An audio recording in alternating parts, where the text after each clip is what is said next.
My name is Diana. I am 33 years old, and my husband had twins with my own best friend. I quietly signed the divorce papers and gave up everything. When he returned to his parents' house later that day to celebrate, his mother turned pale and asked him if I still had not told him about the truth. Before I continue this story, let me know where you are watching from in the comments below. Hit like and subscribe if you have ever had to outsmart people who betrayed your trust. The air conditioning in the high-end law office hummed with a quiet and sterile precision. I sat on one side of a massive mahogany conference table. My posture was perfectly straight, and my hands were folded neatly in my lap. Across from me sat Connor. He was 35 years old and wearing a custom-tailored suit that he could not actually afford. He slouched in his leather chair with an arrogant grin plastered across his face. He looked like a man who had just won the lottery. Beside him sat Vanessa. She was 33 years old and had been my absolute best friend since our freshman year of college. We had shared dorm rooms and secrets and dreams for the future. She had even been the maid of honor at my wedding to Connor. Now her hands rested protectively over her swollen belly. She was heavily pregnant with twins. Connor was the father. The betrayal should have destroyed me. It should have left me sobbing and screaming and demanding answers. But I felt nothing but a cold and sharp clarity. I watched them sitting there together, projecting a united front of unapologetic smugness. Vanessa adjusted her maternity dress and gave me a look of deep pity that was entirely manufactured. "You really should not look so surprised, Diana," Vanessa said, her voice dripping with artificial sweetness. "You were always married to your spreadsheets. You spent all your time buried in your boring financial consulting job. You never made time for him." Connor needed a warm and real woman to build a family with. Someone who actually knows how to nurture a home instead of just crunching numbers all day. I did not blink. I simply looked at her and let her words hang in the empty space of the room. My attorney shifted uncomfortably in his seat next to me. He cleared his throat and tried to redirect the conversation back to the legal documents spread out before us. But Connor was not ready to move on. He leaned forward and placed his elbows on the table to make sure he had my full attention. "Vanessa is right, Diana," Connor said with a dismissive wave of his hand. "You have always been too rigid, too obsessed with playing it safe. Look at me. I took risks. I built Apex Innovations from the ground up. I am an innovator and a visionary. You just organize other people's money for a living. I need a partner who understands the kind of high-stakes world I operate in." He puffed out his chest with unearned pride. Apex Innovations was his tech startup. He had spent the last 3 years talking about it incessantly. He called himself a disruptor. He hosted lavish networking parties and rented an expensive office space downtown just to impress potential investors. Now he was staring at me with pure condescension. "We are on the verge of a massive Series B funding round," Connor bragged loudly. "My anonymous angel investor has been backing me for years, and they are about to bring in the big money. My company is going to have a multi-million-dollar valuation by the end of the quarter. I am about to be incredibly wealthy, Diana. And you are going to be sitting in a gray cubicle balancing budgets for middle management. I needed to cut the dead weight before my company goes public." My lawyer leaned toward me and whispered that we did not have to tolerate this kind of verbal abuse. He suggested we take a recess or demand a larger share of the marital assets. He knew the law. He knew that because the company was founded during our marriage, I was legally entitled to half of his equity. He knew I could demand alimony. He knew I could make this divorce a long and agonizing process for Connor and Vanessa. But I just raised my hand slightly to silence my attorney. I looked directly into Connor's eyes. His arrogance was blinding him to reality. He truly believed he had outsmarted me. He believed his success was entirely his own doing. He believed Vanessa was his ultimate prize. "Where do I sign?" I asked, my voice perfectly calm and even. My lawyer looked at me in complete shock. "Diana, you cannot be serious," he whispered urgently. "You are entitled to half of Apex Innovations. You are entitled to spousal support. We have not even begun to negotiate the division of assets. You cannot just give him everything. I am completely serious, I replied without breaking eye contact with my soon-to-be ex-husband. I want a clean break. I want zero alimony. I surrender all claims to Apex Innovations and any future profits it might generate. I want my name completely removed from his business and his personal life, effective immediately. Give me the pen. Vanessa let out a short and victorious laugh. She squeezed Connor's arm and beamed with delight. See, baby, I told you she would not fight. She is too passive. She does not have the stomach for a real battle. Connor chuckled and shook his head in disbelief. He looked at me like I was the most pathetic creature he had ever encountered. You are just going to roll over. He mocked, laughing openly now. I always knew you had no spine, Diana. You are just going to walk away and let me keep 100% of a multi-million-dollar company. You really are as boring and weak as I told Vanessa you were. This is almost too easy. I took the heavy silver pen from my lawyer. The metal felt cool and solid in my grip. I pulled the thick stack of divorce papers toward me. I read through the stipulations. It explicitly stated that I relinquished all marital claims to his startup. It stated that we would walk away with only our separate personal bank accounts. It was a complete and total surrender on paper. I signed my name on the first page, then the second, then the third. My signature was elegant and precise. There was no hesitation in my movements. Every stroke of the pen severed another tie to the man who had lied to me and the woman who had betrayed our friendship. My lawyer watched me in stunned silence. He had spent weeks preparing for a brutal litigation. He had gathered financial records and drafted aggressive settlement demands. He could not understand why a sharp and successful woman like me would simply surrender to a cheating husband and his pregnant mistress. But he did not know the whole story. He did not know what I knew. I finished signing the final page and pushed the documents across the mahogany table toward Connor. Your turn, I said simply. Connor grabbed the pen eagerly. He did not even bother to read the fine print. He was too blinded by his own greed and his perceived victory. He scrawled his signature across the documents with sloppy and rushed strokes. He was practically vibrating with excitement. He had kept his company. He had kept his money. He was free to marry his pregnant mistress without losing a single dime. There, Connor said, tossing the pen back onto the table. It is done. You are officially out of my life, Diana. You can go back to your spreadsheets and your lonely apartment. Vanessa and I have a family to raise and an empire to build. Vanessa stood up carefully, supporting her heavy belly. She looked down at me with a triumphant smile. Goodbye, Diana. Try not to be too bitter. Maybe you will find a nice accountant to settle down with someday. I remained seated as they gathered their things. I did not raise my voice. I did not show a single ounce of emotion. I just watched them walk toward the heavy glass doors of the conference room. They were laughing together, already planning how they would spend his future wealth. They were completely unaware of the reality of their situation. I waited until the door clicked shut behind them. The room fell silent again. My lawyer sighed heavily and rubbed his temples. Diana, I have to go on the record and say this was a terrible mistake. He said, his voice full of professional concern. You just handed him a golden ticket. He is going to make millions and you walked away with nothing. You let them walk all over you. I finally allowed a small and cold smile to touch my lips. I reached down to the floor beside my chair and picked up my leather briefcase. I snapped the brass locks open and reached inside. I pulled out a thick and sealed manila folder. It was heavy with legal documents and financial audits. I handed the folder across the table to my lawyer. No, I did not, I said, my voice dropping to a low and steady tone. I let him think he won. I let him keep his company because his company is completely worthless. I need you to file these foreclosure notices immediately. My lawyer looked confused as he took the folder from my hands. Foreclosure notices, he asked. For what? For everything, I replied calmly. It is time to collect. My attorney Arthur opened the manila folder with hesitant fingers. He had spent the last 2 months reviewing our joint tax returns and joint bank accounts. He thought he knew exactly what my financial situation looked like. He thought I was a mid-level financial consultant, making a respectable but modest salary.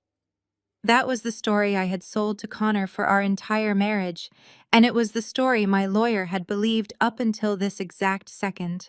Arthur slid the first document out of the folder. It was a thick commercial loan agreement bound by heavy blue legal tape. I watched his eyes scan the top of the page. He frowned and adjusted his glasses, pushing them higher up on the bridge of his nose. He looked at the borrower name, which was Apex Innovations. Then he looked at the lender name, which was a corporate entity called Vanguard Capital Partners. Diana, he started, his voice thick with confusion. This is a multi-million-dollar commercial loan. Connor owes this money to a private equity firm. I do not understand what this has to do with your divorce settlement. You just signed away your rights to his company. If his startup is drowning in debt, you are extremely lucky you walked away clean today. But why do you have the original lender documents in your personal briefcase? I leaned back in my leather chair and crossed my legs. I did not walk away clean, Arthur. I walked away as the sole creditor of his entire miserable existence. Arthur flipped to the second page, then he frantically flipped to the third. His breathing hitched audibly in the quiet room. He looked at the signature line on the loan agreement. Connor had signed it as the primary borrower. But right below his signature were two other names acting as guarantors, Linda and William. Connor had used his parents' sprawling suburban estate as collateral to secure the initial funding for his tech startup. Arthur looked up at me.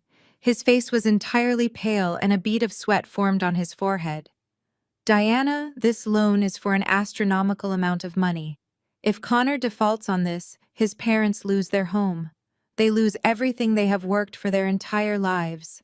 And Vanguard Capital Partners holds the ultimate lien on the property. I nodded slowly, keeping my expression completely neutral. That is correct. But how did you get this folder?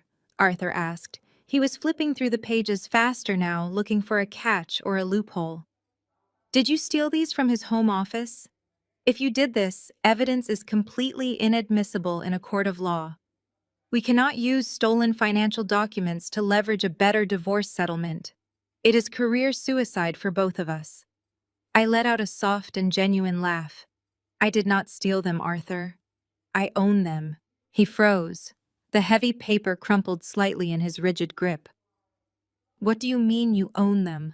I mean, Vanguard Capital Partners is a shell corporation, I said, my voice dropping to a perfectly calm and authoritative register. It is a subsidiary of a much larger boutique venture capital firm that I founded 7 years ago. The firm operates out of the penthouse suite in the financial district. I am the founder and the chief executive officer. Connor thinks I sit in a gray cubicle balancing budgets for middle management because he is a narcissist who never bothered to ask what I actually do for a living. He heard the words financial consulting on our first date and immediately tuned out. He spent our entire marriage treating me like an accessory, a boring and practical wife who managed his laundry and paid the utility bills while he played the role of a brilliant tech visionary. Arthur was staring at me like I was a ghost. You are the lender, he whispered in absolute disbelief. You funded his company. Yes, I said simply. 3 years ago, Connor came to me complaining that traditional banks would not approve his commercial business loan. His business model was a complete joke. His revenue projections were entirely fabricated to look good on paper. No legitimate bank was going to touch Apex Innovations with a 10-foot pole. So he decided to take matters into his own hands. He went to a private equity firm seeking a high-risk venture loan. What he did not know was that the firm was secretly owned by my parent company. He submitted the application and used his parents' estate as collateral to guarantee the funds. I paused and let the weight of my next words settle into the quiet room. But he did not ask his parents for permission, Arthur. He forged their signatures on the collateral agreement. Arthur dropped the folder onto the mahogany table. The loud smack echoed against the wood paneling of the room. He committed felony forgery. Arthur stated, his voice trembling with the legal implications. He committed wire fraud and bank fraud. He forged his own parents' signatures to secure millions of dollars. And you knew about it this whole time. I discovered the forgery during my firm's underwriting process. I explained calmly. I could have sent him to federal prison right then and there, but I loved him. I actually loved him, and I believed in our marriage. So I made a terrible mistake. I decided to protect him from his own reckless ambition. I quietly authorized the loan through my subsidiary.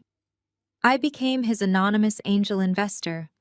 I structured the loan so that his parents would never find out what he did, as long as he kept making the minimum monthly payments.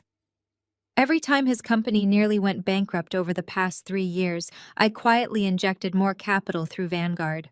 I propped him up. I made him look like a massive success to the outside world. I saved his parents from absolute financial ruin, and I never asked for a single word of thanks. I stood up from my chair and walked over to the large floor-to-ceiling window. The city traffic moved silently on the streets far below, looking like tiny toys. And how did he repay my loyalty?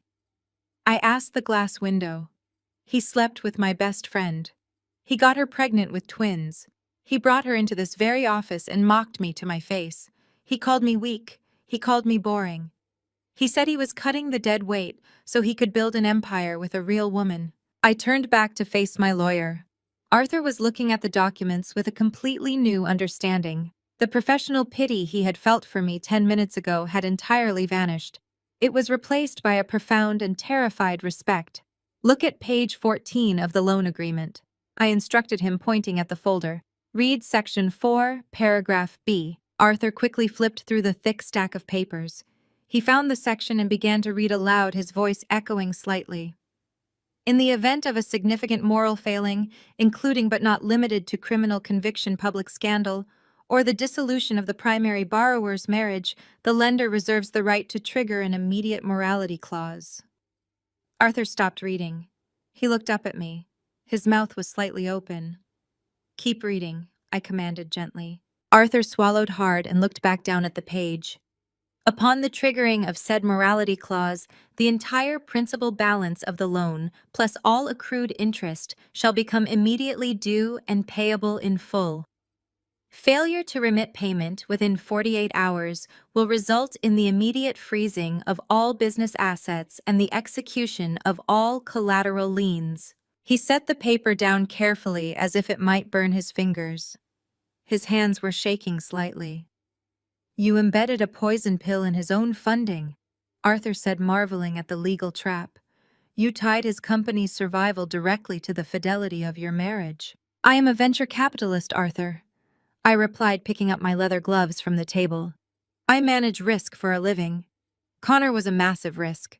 I needed an absolute guarantee that if he ever betrayed me, I could pull the plug on the entire operation. He signed the contract without reading it, just like he signed those divorce papers today without reading the fine print. He was too busy gloating about his fake success to realize he was signing his own financial execution order. So what happens now? Arthur asked. His professional demeanor was struggling to keep up with the sheer magnitude of the trap I had set. Now you do your job, I said, sliding my hands into my leather gloves. You are going to draft the default notice. You are going to cite the divorce decree that he just gleefully signed as the triggering event for the morality clause. You are going to notify his banks that Apex Innovations is officially in default of a multi-million-dollar commercial loan. And the collateral? Arthur asked, his voice barely above a whisper. The parents' house in the suburbs. File the foreclosure notice, I said without a single ounce of hesitation. File it all. But Diana, Arthur started trying to play the voice of reason. If you execute the lien on the house, his parents will be evicted. They will lose everything they have worked for. They might not even know what he did. They raised a monster, I replied coldly. They raised an arrogant man who thinks he can forge their names, cheat on his loyal wife, and walk away laughing with his pregnant mistress. Actions have severe consequences. Connor is about to learn that lesson the hard way, and unfortunately, his parents are going to be collateral damage. I protected them for 3 years. My charity ends today. I picked up my coat and draped it over my arm. The sterile air conditioning in the office suddenly felt incredibly refreshing. The heavy weight that had been sitting on my chest for the past 6 months was finally gone. I felt lighter and more powerful than I had in years. When do you want me to serve him? Arthur asked, standing up from the table.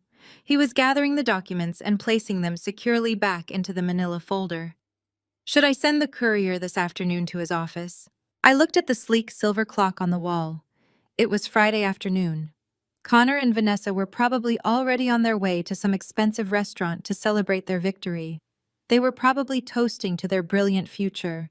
They were dreaming about the millions of dollars they thought they were going to receive from the anonymous angel investor. I thought about the smug look on Vanessa's face. I thought about the way she had patted her pregnant belly and told me to find a nice accountant to settle down with. I thought about Connor laughing at me and calling me a weak woman who did not have the stomach for a real battle. No, I said, adjusting the collar of my coat. Do not serve him today. Let them go to their fancy dinner. Let them celebrate their big win. Let them spend the entire weekend dreaming about their beautiful and wealthy future together. Let them enjoy the grand illusion for just a little bit longer. I walked toward the heavy glass doors of the conference room. I paused with my hand on the metal handle and looked back at my lawyer. His eyes were wide with shock and absolute realization. He finally understood exactly who I was and exactly what I was capable of doing. Let him celebrate the weekend, I said, my voice echoing softly in the quiet room. We dropped the guillotine on Monday. The weekend arrived with a crisp and clear evening sky over the affluent suburbs. 30 miles away from the towering skyscrapers of the financial district stood a sprawling and perfectly manicured estate. The house belonged to William and Linda. It was a massive stone structure surrounded by ancient oak trees and a pristine green lawn that required a dedicated landscaping team to maintain. A long, sweeping driveway led up to the grand entrance where luxury cars rested under the glow of warm security lights. Inside the house, the atmosphere was festive and electric. The massive dining room table was set with fine crystal glasses, polished silver, and expensive porcelain plates. A lavish catered dinner was being prepared in the background, filling the air with the rich scent of roasted meats and expensive herbs. Linda was 60 years old and completely devoted to her son. She floated through the dining room, adjusting a floral centerpiece with a bright smile on her face. William was 62 years old and stood by the built-in bar pouring drinks with an air of absolute satisfaction. They were celebrating. Tonight was a monumental occasion for their family. Their golden child had finally shed his dead weight. They had never liked my dedication to my career. They had always viewed my quiet ambition as a direct insult to their traditional values. They wanted a daughter-in-law who would host garden parties and bake cookies and hang on their son's every word. They did not want a woman who worked late and refused to play the role of a subservient trophy. The heavy oak front door swung open, and Connor walked in with his arm wrapped tightly around Vanessa. They looked like they had just conquered the world. Vanessa was wearing a designer maternity dress that hugged her pregnant belly tightly, showing off the twins she was carrying. She walked into the grand foyer with the confidence of a queen stepping into her newly acquired palace. Connor announced their arrival with a loud and booming laugh. He dropped his keys onto the marble entryway table and immediately walked over to the bar to greet his father. William clapped him on the shoulder and pulled him into a tight embrace. Linda rushed out of the dining room and threw her arms around Vanessa, cooing over the pregnancy and telling her how absolutely glowing she looked. "It is officially done," Connor declared, his voice echoing through the large and opulent room. "I am a free man. The papers are signed and filed. We do not have to worry about her ever again." Linda clapped her hands together in pure delight. She instructed everyone to move into the formal dining room. The table was vast and intimidating, but tonight it felt like a gathering of victorious conquerors. William brought over a bottle of extremely rare vintage champagne that he had been saving for a special occasion. He popped the cork with a loud cheer and poured the bubbling liquid into 4 tall crystal flutes. He even poured a tiny symbolic splash for Vanessa so she could join the toast. "To my brilliant son," William said, raising his glass high into the air. "You finally dropped that cold and workaholic wife of yours. We always knew she was holding you back, Connor. She never understood your vision. She never appreciated your genius. Now you have a real woman by your side and a beautiful family on the way." to Apex Innovations and the incredible future ahead. They all clinked their glasses together. The sharp sound of crystal ringing out in the dining room was a symphony of arrogance. Vanessa took a tiny sip of her drink and smiled radiantly at Linda. "Thank you so much, Linda," Vanessa said, her voice dripping with artificial humility. "You have raised such an incredible man. I always told Connor that he needed someone who actually cared about his dreams. Diana was just so rigid. She was always obsessed with her boring financial job. She would come home from crunching numbers all day and just complain about budgets. Connor needed a warm and nurturing environment to foster his creativity. He needed someone who believes in his potential." Linda reached across the table and squeezed Vanessa's hand affectionately. "You are exactly what this family needed, Vanessa. You are going to be a wonderful mother to my grandchildren. We are just so relieved that Connor got out of that miserable marriage before his company completely takes off. It would have been a tragedy if she had tried to drag him down during his biggest moment of triumph." The catered dinner was served in multiple courses. There were plates of seared scallops and filet mignon and rich truffle potatoes. They ate like royalty while discussing the destruction of my life. Connor dominated the conversation completely. He chewed his steak and waved his fork around to emphasize his points. He was completely intoxicated by his own perceived brilliance. "You would not believe how easy it was today," Connor boasted, leaning back in his heavy wooden dining chair. She just sat there like a statue. She did not shed a single tear. She did not put up a fight. She just signed the papers and handed over everything. "I kept 100% of my equity in Apex Innovations. She did not even ask for alimony. She just rolled over and let me walk away with the entire kingdom." William laughed and shook his head, cutting another piece of meat. "That is because she lacks ambition, Connor. She always lacked the killer instinct required to survive in the real business world. She probably looked at the valuation of your startup and got intimidated. She knows she does not belong in the high-stakes technology sector." "Exactly," Connor agreed, taking a large gulp of his vintage champagne. "She does not understand the mechanics of a multi-million-dollar enterprise. She works with basic corporate spreadsheets. She has no idea what is coming for Apex Innovations. She has no idea what she just walked away from." Vanessa smiled and rested a hand on her pregnant belly. She looked around the lavish dining room, clearly imagining herself redecorating the entire estate one day. "Tell them about the funding, baby. Tell them what the investors said yesterday." Vanessa urged him, playing the perfect supportive partner. Connor puffed out his chest and set his glass down on the table. The corners of his mouth turned up into a massive grin. He looked at his parents with a look of absolute triumph. They were perfectly happy and perfectly oblivious as the weekend began. They did not know what was coming on Monday. The laughter in the dining room was loud and boisterous. Connor was wiping a tear of amusement from his eye. Vanessa was giggling while holding her pregnant stomach. William was reaching for the bottle of vintage champagne to pour another round. But Linda was completely still. The bright and maternal smile had entirely vanished from her face. She was staring at her son with a look of pure and unadulterated terror. The color drained from her cheeks, leaving her skin an ashen gray. Her fingers went limp. The expensive crystal champagne flute slipped from her grasp and hit the hardwood floor. The sharp sound of shattering glass cut through the celebration like a gunshot. Shards of crystal and expensive champagne exploded across the polished wood. Everyone froze. William stopped pouring the wine. Connor lowered his hand. Vanessa let out a small gasp of surprise. They all turned to look at Linda, who was gripping the edge of the heavy oak dining table so hard her knuckles were white.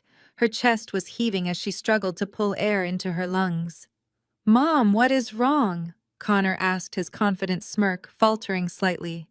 "Did you cut yourself on the glass?" Linda did not look at the shattered crystal. She kept her terrified gaze locked squarely on her son. Her voice was barely a whisper when she finally spoke, but in the dead silence of the room it sounded like a scream. "Connor," Linda said, her voice trembling violently. "She still has not told you about that." Connor frowned and shifted uncomfortably in his chair. "Told me about what? What are you talking about?" William set the champagne bottle down heavily. "Linda, you are shaking. What is going on?" Linda ignored her husband. She closed her eyes for a brief second as if bracing herself for a physical blow. When she opened them again, they were filled with tears of absolute dread. 3 years ago, Connor, she said, her voice gaining a desperate volume. 3 years ago when you started Apex Innovations, when the banks turned you down because your business plan was too risky. You told your father and me that you found a private equity firm willing to back you. I did find one. Connor argued, his tone defensive now. Vanguard Capital Partners. I literally just told you about them. They are the ones preparing the Series B funding. They did not just magically approve your loan, Connor. Linda cried out, her voice breaking. They required collateral. A massive amount of collateral to secure the millions of dollars they were giving you. And you did not have any assets of your own. Connor swallowed hard. A visible bead of sweat formed at his temple. He glanced nervously at Vanessa, who was watching the exchange with growing confusion. Mom, this is not the time to discuss corporate underwriting. No, we are going to discuss it right now, Linda demanded, slamming her hand down on the tablecloth. Because you used this house, Connor. You used our estate. You took the deed to the home your father and me worked our entire lives to pay for, and you pledged it to a private equity firm as collateral for a high-risk venture loan. William stood up so fast his chair scraped violently against the floor. What are you saying, Linda? I never signed any collateral agreement. I never authorized anyone to put a lien on this house. I know you did not, William. Linda sobbed, turning to look at her husband with an expression of profound shame. Because he forged our signatures. Our own son forged our names on federal financial documents to get his hands on that money. He committed felony fraud. The silence that followed was suffocating. William stared at Connor with a look of absolute betrayal. Vanessa shifted away from Connor slightly, her hands moving protectively over her stomach. Connor opened his mouth to deny it, but no words came out. His arrogant facade was cracking, fracturing under the weight of his own criminal actions. How do you know this? William demanded, his voice dangerously low. If he forged our names 3 years ago, how did you find out? Because Diana caught him. Linda wept, burying her face in her hands. Diana discovered the forgery during a routine review of his home office files. She found the copies of the forged deed transfers. She brought them to me while Connor was out of town on a business trip. She showed me exactly what he had done. She told me he was facing decades in federal prison for wire fraud and bank fraud. Connor gripped the edge of the table. His knuckles were white. He was breathing heavily, his mind racing to find a way out of the corner he was backed into. She lied to you, he stammered. Diana is a liar. She was just trying to cause trouble between us. She brought me the original documents, Connor. Linda shouted, dropping her hands from her face. I saw my own forged signature. I saw your father's forged signature. I knew exactly what you did. I begged her not to go to the police. I got down on my knees in my own kitchen, and I begged your wife to spare you from prison. I begged her to spare your father and me from losing our home to the bank. William looked sick. He placed a hand on his chest as if he was having trouble breathing. What did she do, Linda? What did Diana do? She saved us! Linda whispered, her tears falling freely onto her expensive silk blouse. Diana told me she loved Connor and she wanted to protect our family. She told me she had the capital to make the problem go away quietly. She used a shell corporation to buy out the entire debt from the original lender. She took over the loan completely so that the police would never get involved and the bank would never seize our property. Vanessa leaned forward, her eyes wide with a sudden and terrifying realization. Wait, Vanessa said, her voice shaking. Are you saying Diana paid off the loan? Linda looked at Vanessa with a mixture of pity and terror. I am saying Diana is the loan, Vanessa. Diana is Vanguard Capital Partners. She is the anonymous angel investor Connor has been bragging about all night. She owns the debt. She owns the lien on this house. She controls every single penny that goes into Apex Innovations. Connor leaped out of his chair. The heavy wooden piece of furniture crashed backward onto the floor. That is impossible, he roared, his face turning a dark shade of red. Vanguard is a massive equity firm. Diana is just a mid-level consultant. She does not have the kind of capital required to fund a tech startup. You never asked her what she actually does, Connor, Linda sobbed. You never cared. She is the founder and chief executive officer of the parent company that owns Vanguard. She is one of the most powerful venture capitalists in the city. She has been personally funding your entire company for 3 years just to keep you out of federal prison. The air was sucked entirely out of the dining room. Connor stood frozen in place. The vintage champagne he had been drinking suddenly threatened to come back up. The massive Series B funding round he had been expecting next week was not real. The wealthy anonymous investor he thought he had charmed was actually the woman he had just gleefully divorced and humiliated in a law office a few hours ago. He had spent the entire afternoon mocking the very person who held his life, his freedom, and his parents' home in the palm of her hand. Vanessa let out a small, terrified whimper. She looked at Connor, her eyes darting frantically around the room. "You told me you were wealthy," she whispered, her voice cracking. "You told me you owned the company. You told me she was nobody. She is nobody." Connor shouted frantically, trying to maintain control of the rapidly disintegrating illusion. "She is bluffing. Even if she owns the debt, she cannot just take everything. There are laws. There are commercial protections. I signed the divorce papers. We are legally separated. She has no claim to my assets anymore." A sharp and authoritative knock at the heavy oak front door echoed through the silent house. It was a loud, rhythmic pounding that sounded incredibly out of place in the quiet suburban neighborhood. Nobody moved. The four of them stood in the dining room, paralyzed by the sudden noise. The knock came again, louder and more insistent this time. William was the first to break the trance. He slowly walked out of the dining room and moved toward the grand foyer. His footsteps were heavy and dragging. Connor followed closely behind him, his heart pounding aggressively against his ribs. Vanessa and Linda stayed in the dining room, clutching each other in pure fear. William reached the front door and pulled it open. Standing on the front porch, under the glow of the security lights, was a man in a plain, dark suit. He was holding a thick stack of legal documents bound by heavy blue tape. The man did not smile. He looked directly past William and locked eyes with Connor. "Connor," the man asked, his voice highly professional and completely detached. "Yes," Connor replied, his voice trembling slightly. The man stepped forward and thrust the thick stack of documents directly into Connor's chest, forcing him to take them. "You have been served," the man said simply. He turned around, walked down the sweeping driveway, and climbed into an unmarked sedan. He drove away into the crisp evening, leaving Connor standing in the doorway with his hands full of paperwork. Connor looked down at the documents. The top page featured the bold letterhead of Vanguard Capital Partners. His hands shook violently as he flipped past the cover sheet. William leaned over his son's shoulder, his face pale as he read the bold legal print. It was a formal notice of immediate default. Connor scanned the text, his eyes darting back and forth across the page. His breath came in short and panicked gasps. He found the specific clause highlighted in bright yellow ink. It cited Section 4, Paragraph B of his original commercial loan agreement. The morality clause. The document clearly stated that the legal dissolution of the primary borrower's marriage constituted a significant moral failing under the terms of the contract. By eagerly signing the divorce papers that afternoon, Connor had unknowingly triggered the exact mechanism required to destroy his own life. The text below the highlighted section was cold and unforgiving. It demanded the immediate repayment of the entire principal balance plus 3 years of accrued interest.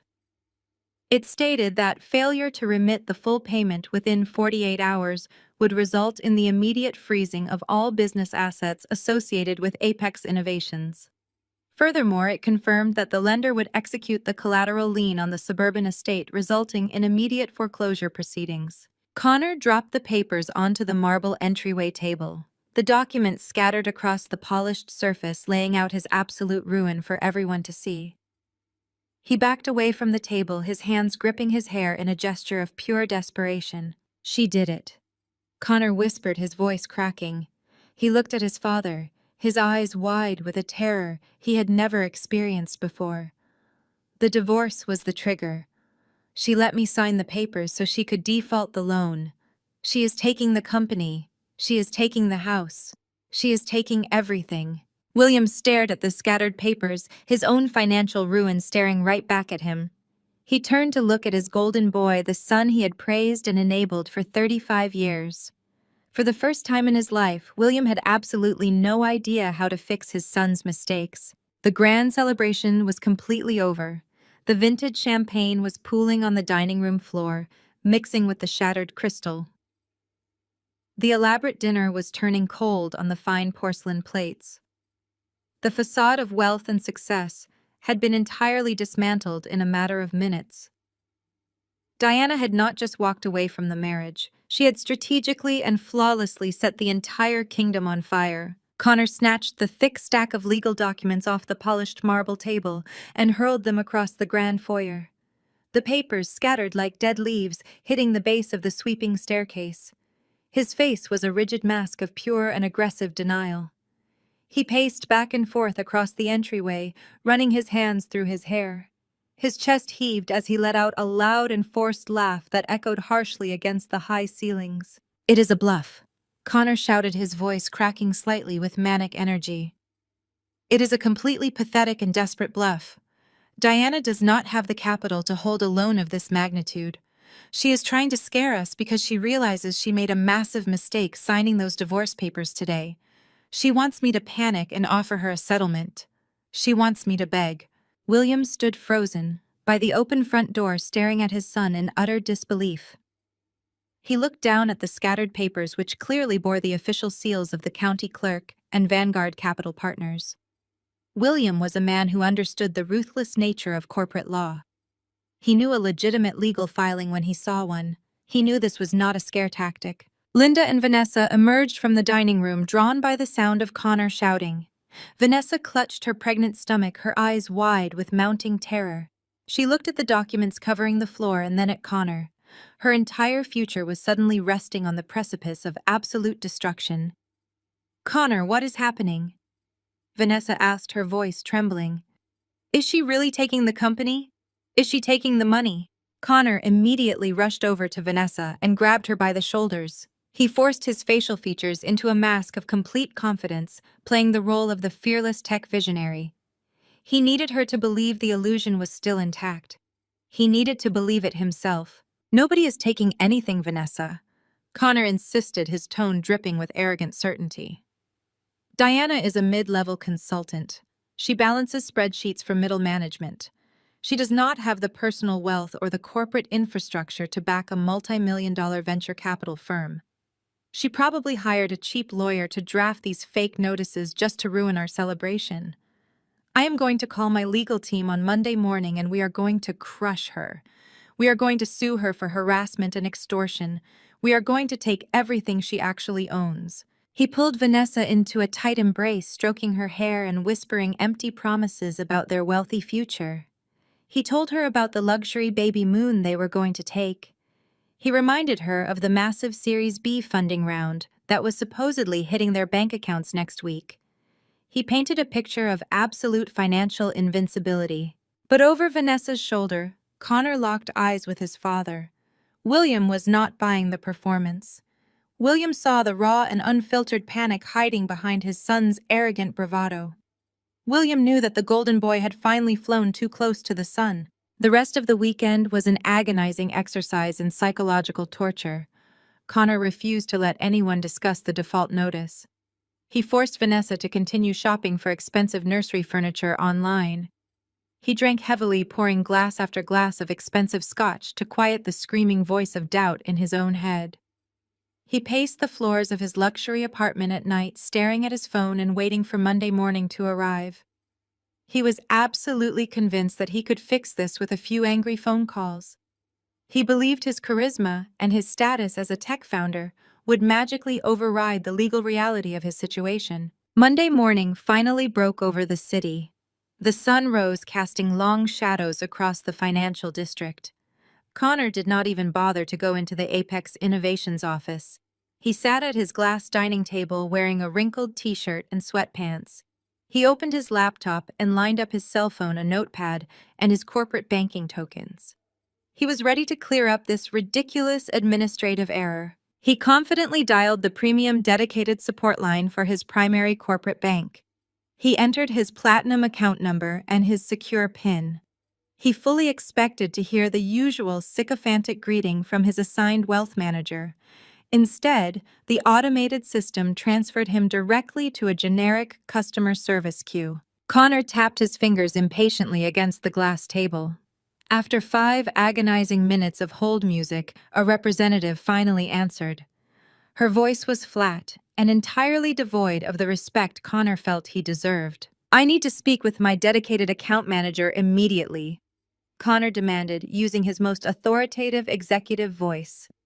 "There is a hold on my corporate checking account and I need it lifted right now. I have payroll clearing tomorrow and I cannot have any administrative delays." "I apologize, sir," the representative stated coldly. "Your dedicated wealth management services have been suspended. I am looking at your corporate profile now. All associated business accounts under Apex Innovations have been frozen by our legal compliance department." "Frozen!" Connor shouted, standing up from the table. "What do you mean frozen? You cannot freeze my operational capital. I am the Chief Executive Officer. I demand that you release those funds this instant." "I cannot do that, sir," the representative replied, reading from a standardized legal script. "We received a verified notice of default and an execution of lien from Vanguard Capital Partners at 8 o'clock this morning. Pursuant to federal commercial banking regulations, all liquid assets held under your corporate entity are completely locked pending the resolution of debt collection proceedings. You will not be able to process any withdrawals, transfers, or payments." Connor felt the blood rush to his ears. The room started to spin. "Listen to me," he pleaded, his arrogance instantly vaporizing into sheer desperation. "That default notice is fraudulent. The creditor is my ex-wife. She is running a scam. You have to let me access my operational funds. If you believe the lien is fraudulent, you will need to take that up with the appropriate judicial authorities." The representative responded, her tone completely unsympathetic. "However, until a judge orders otherwise, your accounts remain frozen. Is there anything else I can assist you with today, sir?" Connor slammed his hand down on the end call button. His chest tightened painfully. He immediately dialed his secondary corporate bank where he kept his reserve capital. The exact same thing happened. He dialed the credit card company that managed his corporate platinum cards. The automated system informed him that his entire credit line had been revoked due to a critical change in his creditworthiness. He was completely locked out. He could not access a single penny. He could not pay his employees. He could not pay his rent. He could not even buy a cup of coffee using his business funds. The realization hit him with the force of a freight train. Diana had not been bluffing. She had executed a flawless and synchronized financial strike. She had severed his access to the global banking system before he even woke up. He was a highly arrogant tech founder with a massive multi-million-dollar valuation on paper, but in reality, he possessed absolutely zero liquid assets or capital. He was functionally bankrupt. His cell phone buzzed violently against the glass table. He jumped in his chair, startled by the sudden noise. He looked at the caller identification. It was his chief financial officer. Connor swiped the screen to answer, bringing the phone to his ear with a trembling hand. "Tell me you have a solution." Connor gasped, skipping any formal greetings. "Tell me you have a backdoor way to access the reserve accounts. The banks are acting insane right now. They are actually honoring Diana's fake default notices. We need to secure payroll before the staff finds out what is going on." There was a long and heavy silence on the other end of the line. When his chief financial officer finally spoke, his voice was trembling with absolute panic. "Connor, it is not just the banks." His chief financial officer stammered, his breath coming in shallow and panicked bursts. "The banks freezing our assets is the least of our problems right now." "What are you talking about?" Connor demanded, his voice cracking. "What could possibly be worse than losing our entire operational cash flow?" "The vendors, Connor," his chief financial officer cried out, sounding like a man standing on the deck of a sinking ship. "Our key technology vendors, our server hosts, our cloud infrastructure providers, they are all abandoning ship." Connor gripped the phone so tightly his knuckles turned white. "Why would they abandon us? We have active service level agreements. They cannot just cut us off without warning. They did not do it without warning. His chief financial officer replied, desperation bleeding into every single syllable. Vanguard Capital Partners did not just serve the default notice to the banks. They legally served our vendors with official notices of our impending corporate insolvency. They legally informed our entire supply chain that Apex Innovations is in default of a multi-million-dollar loan and that all of our assets are marked for immediate liquidation. Connor felt his knees buckle. He sank slowly back into his dining chair. The breath was completely knocked out of his lungs. They are demanding immediate cash payment for all outstanding invoices by noon today. His chief financial officer continued, his voice rising to a frantic pitch. If we do not wire them the money, they are shutting down our servers. They are wiping our cloud infrastructure. They are going to pull the plug on our entire operational network in 3 hours. Connor stared blankly at the wall of his luxury apartment. The walls were rapidly closing in. The empire he had built on a foundation of lies and forged signatures was collapsing around him with terrifying speed. He had spent his entire marriage underestimating the quiet and brilliant woman he had betrayed. He thought he had cut the dead weight to secure his glorious future. He never realized that the dead weight was the only thing keeping him from plummeting straight into the absolute and completely unforgiving abyss. He was entirely trapped. While Connor sat in his apartment watching his fraudulent empire burn to the ground, Vanessa was living in a completely different reality. She had absolutely no idea that the foundation of her new wealthy lifestyle had just been pulverized into dust. She spent her Monday morning indulging in a prenatal massage and having her hair professionally blown out at a luxury salon downtown. She felt like an absolute queen. She was carrying the heirs to a massive tech fortune, and she was determined to make sure everyone in her high society circle knew it. She ordered a private black car service and directed the driver to take her to the most exclusive shopping district in the entire city. Her destination was a high-end baby boutique famous for importing custom nursery furniture directly from Europe.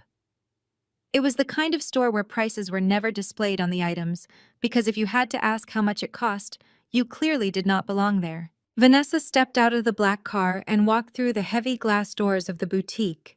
She took a deep breath, inhaling the scent of expensive leather and lavender that permeated the air. The store was sparsely populated, but every single woman inside was dressed in designer clothing and sporting massive diamond rings.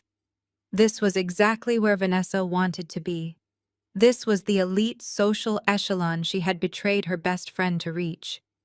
A sales associate named Julian approached her immediately, offering her a glass of sparkling water with a twist of lemon.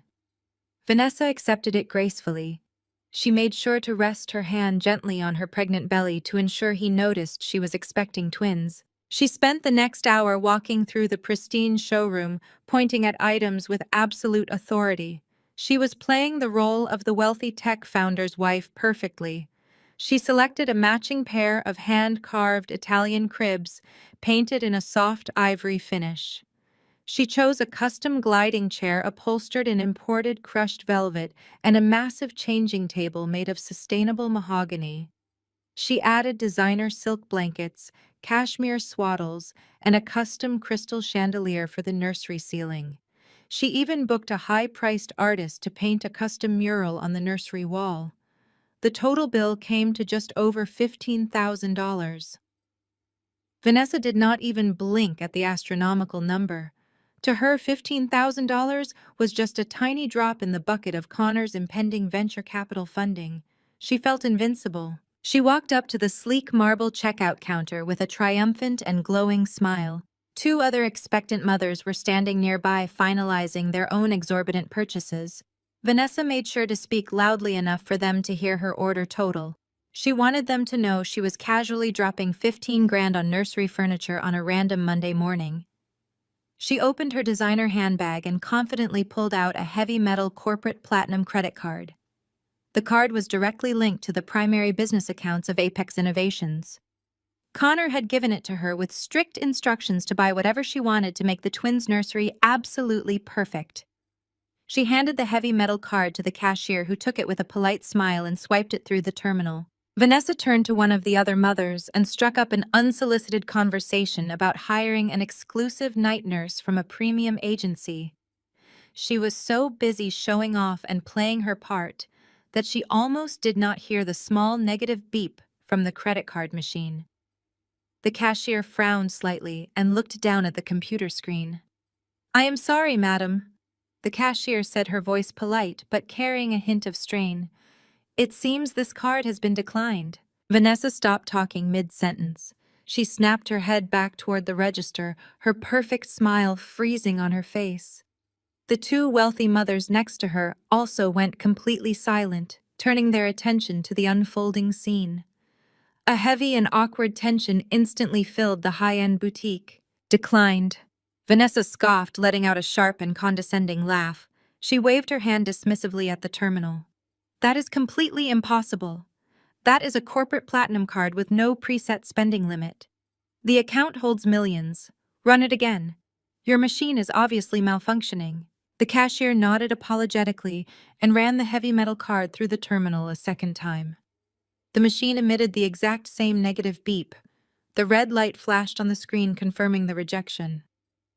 "I am very sorry, madam," the cashier repeated, pushing the card back across the cold marble counter.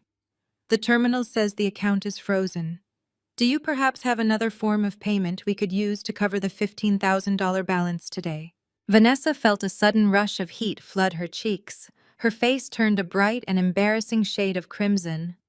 The other mothers in the store were now openly staring at her. They were exchanging knowing glances and whispering to each other behind their manicured hands. In their exclusive social circle, a declined credit card was the ultimate mark of shame. It meant you were a fraud pretending to have wealth you did not actually possess. It meant you did not belong. Vanessa quickly dug back into her designer handbag. Her hands were shaking slightly as her fingers fumbled past her lip gloss and keys.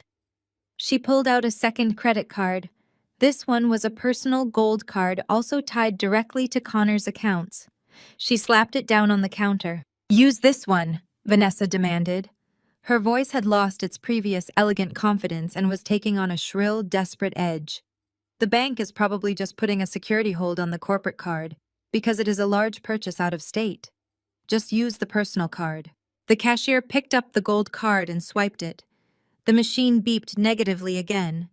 Vanessa felt her stomach drop completely. A cold sweat broke out across the back of her neck.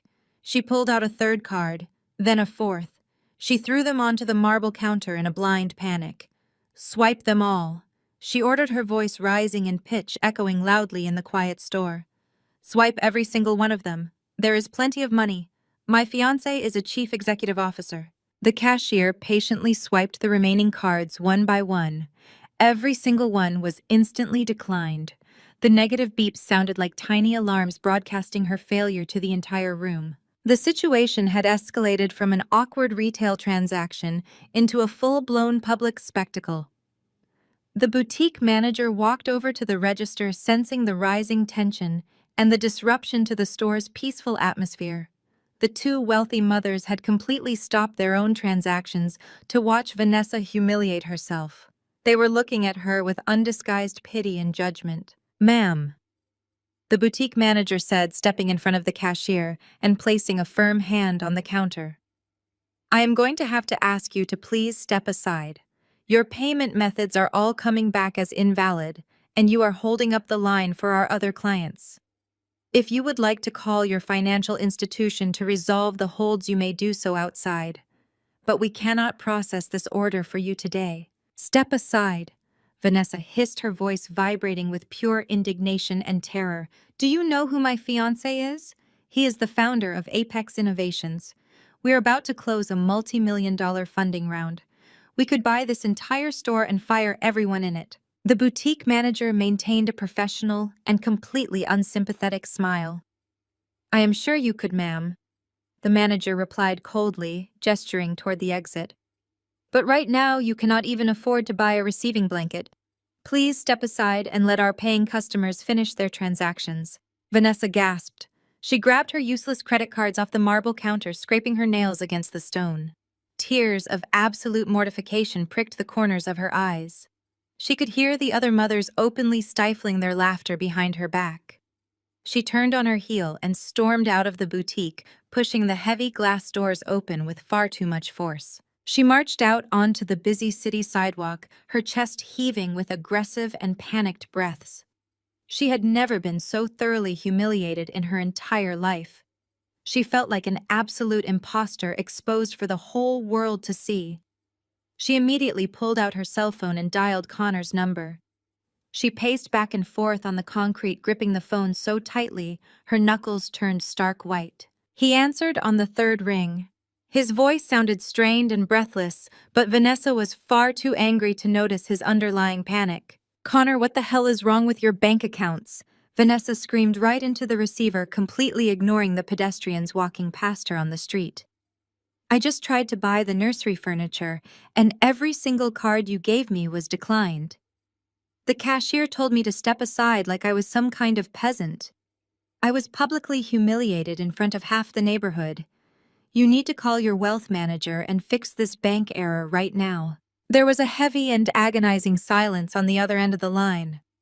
Connor was sitting in his apartment watching his entire company dissolve into nothingness, but he could not bring himself to tell her the truth. He could not admit that Diana had stripped him of every single penny and left him functionally bankrupt. "It is just a routine fraud alert, Vanessa." Connor lied, his voice trembling slightly, despite his effort to sound calm. "It is an automated security measure. The bank saw a $15,000 charge from a baby boutique, and they flagged it as suspicious activity because it is outside our normal spending patterns. I am already on the phone with the corporate fraud department clearing it up. Just go home. I will have all the cards unlocked by tomorrow morning. I promise." Vanessa stopped pacing. She stood completely still on the crowded sidewalk, oblivious to the people brushing past her shoulders. Something in Connor's voice did not sound right. He sounded terrified. He sounded exactly like a man who was desperately trying to cover up a massive failure. The memory of Linda dropping her champagne glass at dinner suddenly flashed through Vanessa's mind. She remembered the look of pure terror on her future mother-in-law's face when the process server had arrived. She remembered the strange mention of Diana. A cold and creeping suspicion began to take root deep in Vanessa's chest. She looked down at the useless plastic credit cards clutched in her trembling hand. A routine fraud alert did not freeze 4 different credit cards across 3 different financial institutions simultaneously. Connor was lying to her. He was hiding something massive. And for the first time since she betrayed her best friend to steal a wealthy lifestyle, Vanessa realized she might have made a catastrophic and irreversible mistake. The wealthy dream she thought she had stolen was beginning to look exactly like a nightmare. Connor ended the call with Vanessa and threw his cell phone across the glass dining table. The device clattered against the surface but did not break. He stood alone in his luxury apartment, breathing heavily. The walls were closing in on him rapidly. His bank accounts were frozen solid. His vendors were abandoning his company en masse. His pregnant mistress was currently having a complete meltdown on a crowded city sidewalk because her platinum credit cards were declining at a baby boutique. It was all falling apart. But Connor simply refused to accept defeat. He was a tech founder. He was a visionary. He convinced himself that Diana was just playing a high-stakes game of intimidation. She wanted him to crawl back to her and beg for forgiveness. She wanted to feel powerful because he had bruised her fragile ego during the divorce proceedings the day before. He decided he was not going to cower in his apartment and wait for his empire to be liquidated by a scorned woman. He was going to go directly to her office and put an immediate end to this ridiculous charade. He would march into her boring accounting firm stand over her gray cubicle and threaten her with absolute legal ruin. He would remind her that he was the one destined for true greatness. He grabbed his keys from the counter and stormed out the door. He convinced himself that the default notice was just a piece of paper designed to cause panic. He convinced himself that she was still the quiet and submissive wife who managed the household chores while he did the real work. He refused to believe that the woman who cooked his dinners was capable of orchestrating his financial demise. He pulled the office address from the legal documents he had received the night before. He fully expected the navigation system to lead him to a mundane corporate park or a low-rent office building on the outskirts of town. He pictured a place where mid-level financial consultants crunched numbers under flickering fluorescent lights. Instead, the global positioning system guided him directly into the absolute epicenter of the financial district. Connor pulled his car up to the curb and put the vehicle in park. He stared through the windshield in complete confusion. Standing before him was a towering skyscraper made entirely of mirrored glass and brushed steel. It was one of the most exclusive and expensive pieces of commercial real estate in the entire city. It was the kind of building where global hedge funds and billionaire investment bankers operated. There was no way Diana worked in a place like this. He assumed she must have rented a temporary conference room or used a virtual office address just to make the legal notices look more intimidating. He tossed his keys to the valet standing outside the revolving glass doors. He marched into the grand lobby with a deep scowl on his face. The interior of the building was breathtaking. The floors were cut from seamless white marble that reflected the morning light. The air smelled of expensive cologne and polished stone. A sleek digital directory spanning 10 feet wide glowed brightly against the far wall. Connor walked directly up to the sprawling marble reception desk. A polished security concierge looked up at him with a polite but entirely impassive expression. "I need to see Diana right now," Connor demanded, slamming his hand down flat on the marble surface. "She works here as a financial consultant. Tell her to come down to the lobby immediately. I do not have time to wait around for her to finish updating her spreadsheets." The concierge did not flinch at his aggressive tone. She simply looked at him and calmly asked for his name and proper identification. "My name is Connor, and I am her husband. Well, her ex-husband as of yesterday afternoon." Connor snapped impatiently, shifting his weight from side to side. "Just call up to whatever cubicle she is hiding in and tell her I am here to discuss the fraudulent default notice she had served to my company." The concierge typed something quickly into her computer terminal. She looked back up at him. Her voice remained perfectly modulated and strictly professional.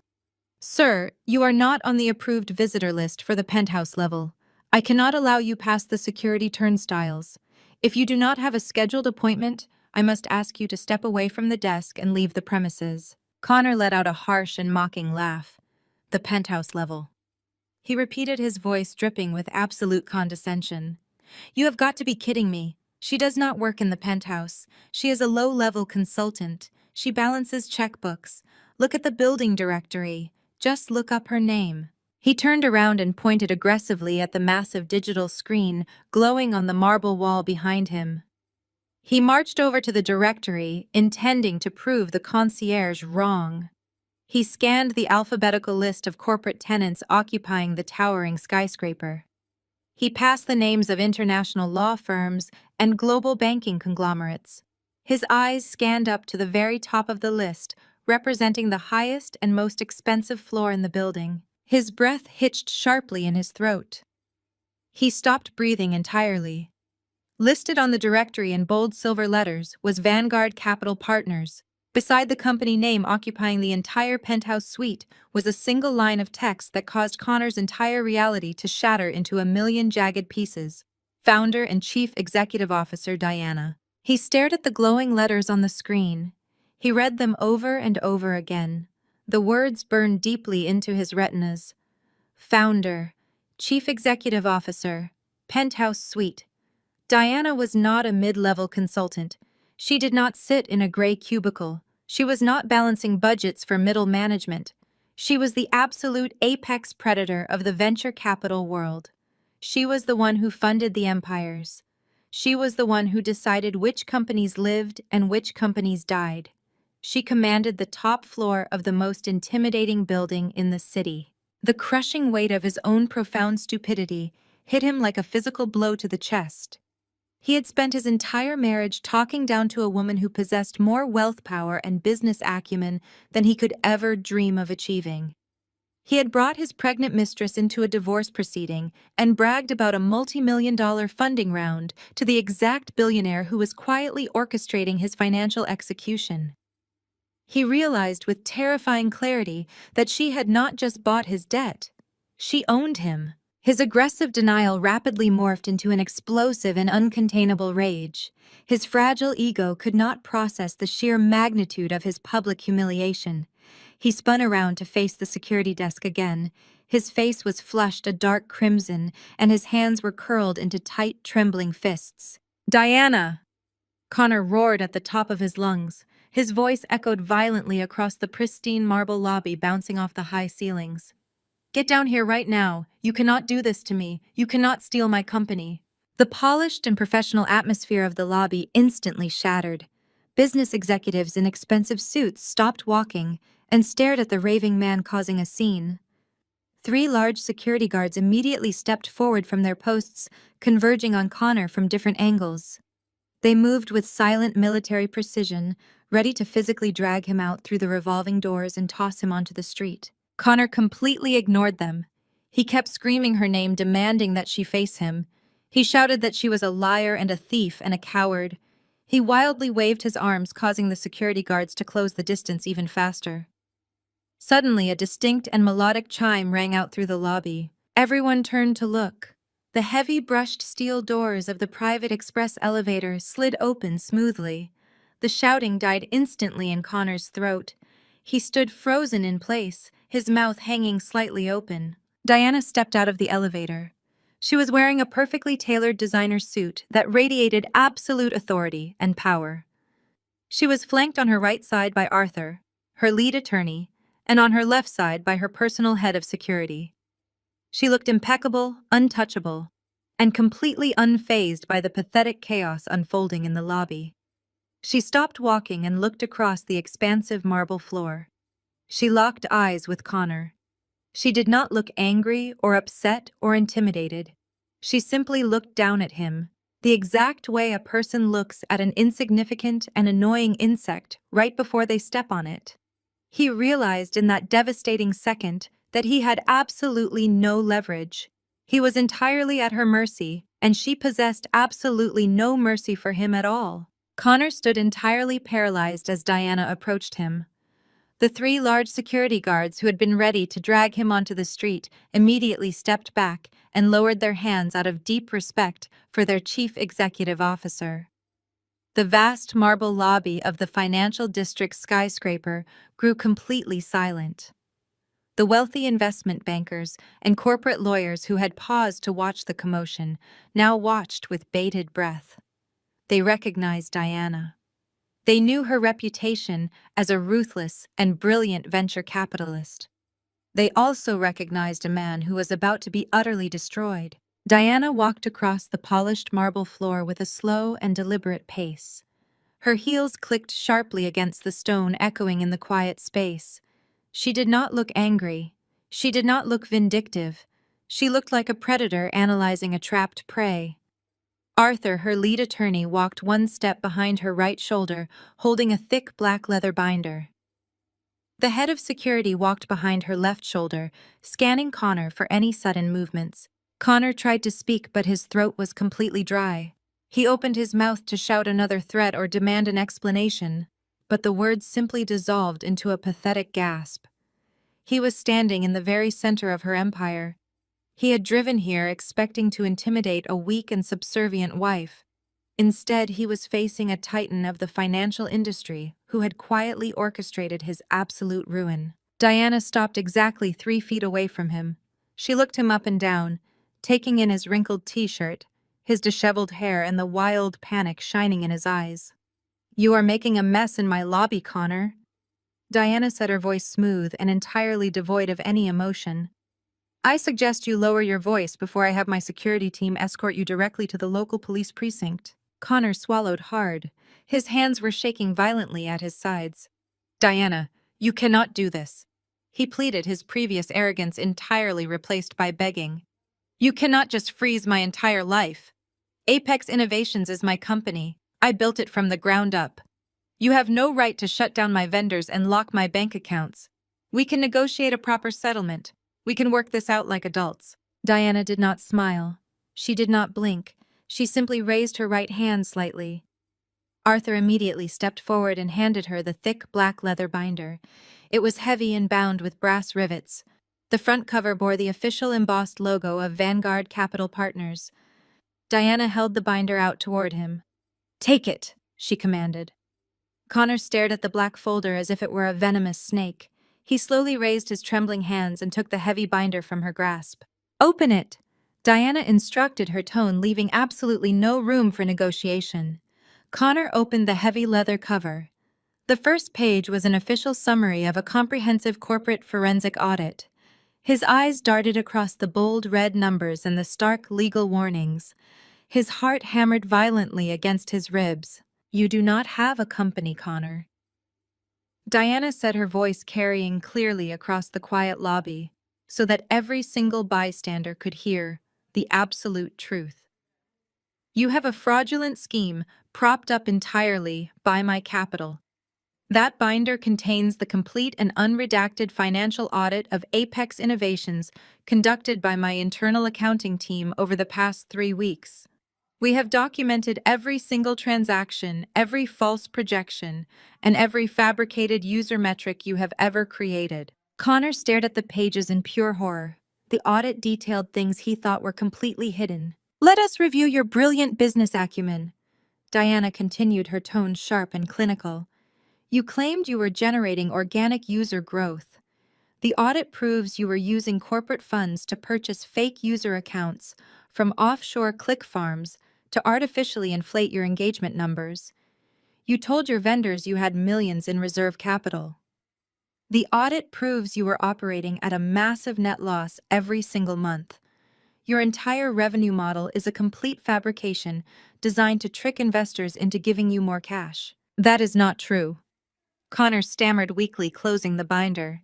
"This is a targeted smear campaign. I have legitimate intellectual property. You have absolutely nothing." Diana countered, taking a step closer to him. Her presence was overwhelmingly intimidating. "And your corporate fraud is only the beginning of your problems, Connor. Let us talk about your personal misappropriation of my venture capital funds." Connor felt the blood drain entirely from his face. He knew exactly what she was about to say. Arthur stepped forward and handed Diana a single sheet of paper printed with a precise, itemized list. Diana held the paper up and began reading the figures aloud with surgical precision. "You used your corporate platinum card, the one directly funded by my anonymous cash injections, to finance your illicit affair with Vanessa," Diana stated clearly. "You spent $12,000 on a luxury vacation to Cabo San Lucas last October, classifying it as a technology conference expense. You spent $8,000 on diamond jewelry from a boutique downtown, classifying it as client retention gifts. You spent $25,000 on private helicopter charters to Napa Valley, classifying them as executive travel." Connor looked around the lobby in utter panic. The wealthy executives and corporate lawyers were staring at him with undisguised disgust. In their world business, failure was common, but stealing venture capital to fund a mistress was an unforgivable sin. He was being publicly and professionally executed. "It was my company," Connor protested, his voice cracking into a high-pitched whine. "I am the founder. I am allowed to allocate executive compensation as I see fit. You cannot police my personal life. I am the primary creditor holding a multi-million-dollar defaulted loan," Diana replied, her eyes narrowing with cold fury. "I can police every single penny you have ever touched. You stole my money to cheat on me with my best friend. You used the capital I provided to buy her expensive dinners and luxury vacations, while I sat at home making sure your household bills were paid. You brought her into a divorce proceeding and bragged to my face about a funding round that I was personally orchestrating. You are not just a terrible husband, Connor. You are a phenomenally stupid criminal." Connor dropped his gaze to the marble floor. He could not look at her anymore. The reality of his situation was crushing him. He was completely trapped. He had no money, he had no company, he had no future. His entire existence had been dismantled by the very woman he had called weak and boring. Diana took the single sheet of paper and placed it back into Arthur's hands. She looked down at Connor with a level of disdain that was absolute and unwavering. "I am going to make this very simple for you. Diana said, her voice dropping to a dangerously low register. This is not a negotiation. This is an ultimatum. You have exactly until Friday night at 5 o'clock to comply with my demands. Connor slowly lifted his head. His eyes were red and filled with tears of pure panic. What demands? He asked, his voice barely a whisper. You are going to completely liquidate Apex Innovations, Diana instructed.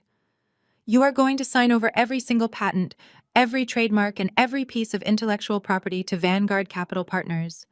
You are going to surrender the remaining balance of your corporate accounts, and you are going to formally dissolve the business entity. You will walk away with absolutely nothing. You will not retain a single share of equity. You will not attempt to start a competing business. You will surrender your entire fraudulent empire to me by Friday night. Connor gasped.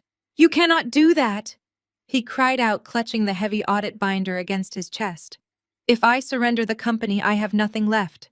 I will be bankrupt. Vanessa is having twins. I need that equity to survive. You are trying to leave me with absolutely nothing. Diana tilted her head slightly. A cold and humorless smile touched the corners of her mouth. If you do not sign the liquidation agreements by Friday night at 5 o'clock. Diana continued, her tone turning completely merciless. I will take the original commercial loan documents directly to the district attorney. I will hand them the undeniable proof that you forged your parents' signatures on a massive federal financial agreement. I will give them this complete forensic audit detailing your wire fraud, your bank fraud, and your gross misappropriation of corporate funds. Connor stopped breathing. The mention of the forged parental loan documents hit him like a physical blow. He had completely forgotten about the criminal aspect of his initial funding. If I take those documents to the district attorney, Diana stated clearly, you will not just face bankruptcy, Connor. You will face a guaranteed federal prison sentence.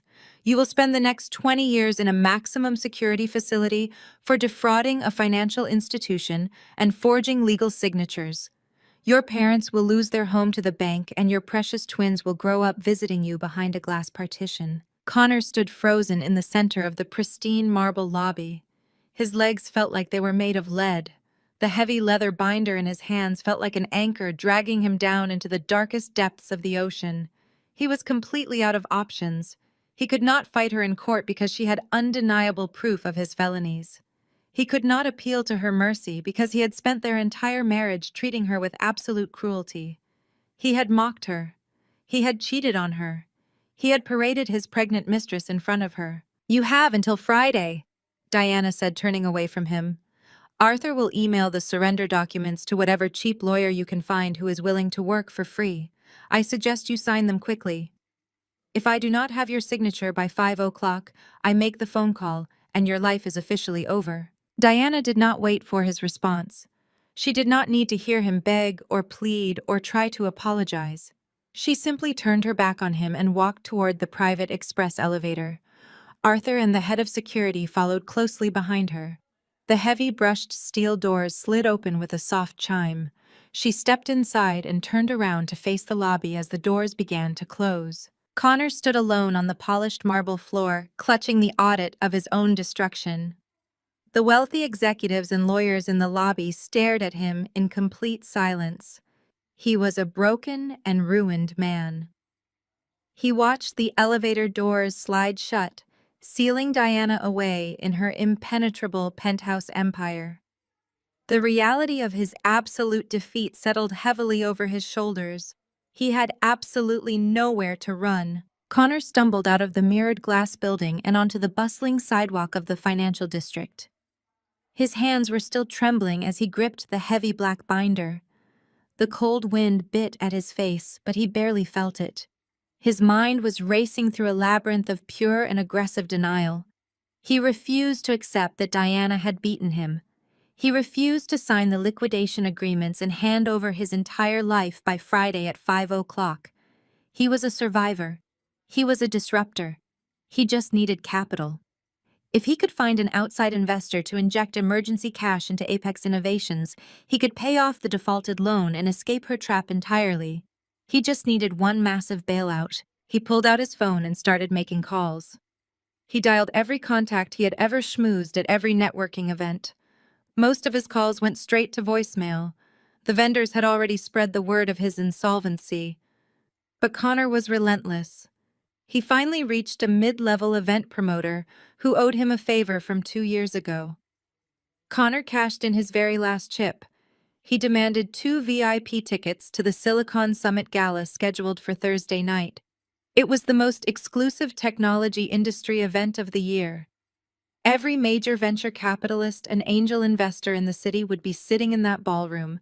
It was his absolute last chance to find a rival firm willing to buy out his debt. He returned to his luxury apartment and lied directly to Vanessa's face.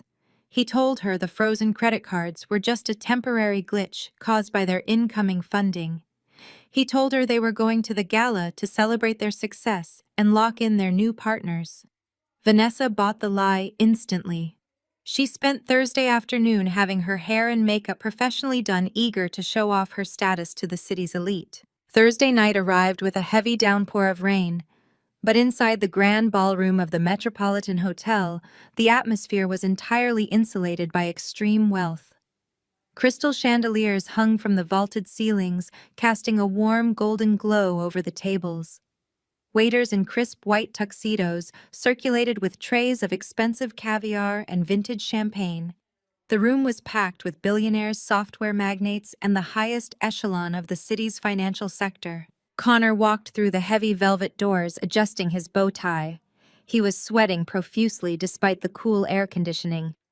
The black binder of his fraudulent audit was locked in the trunk of his car, but its weight still sat heavily on his chest. He had less than 24 hours until Diana's deadline.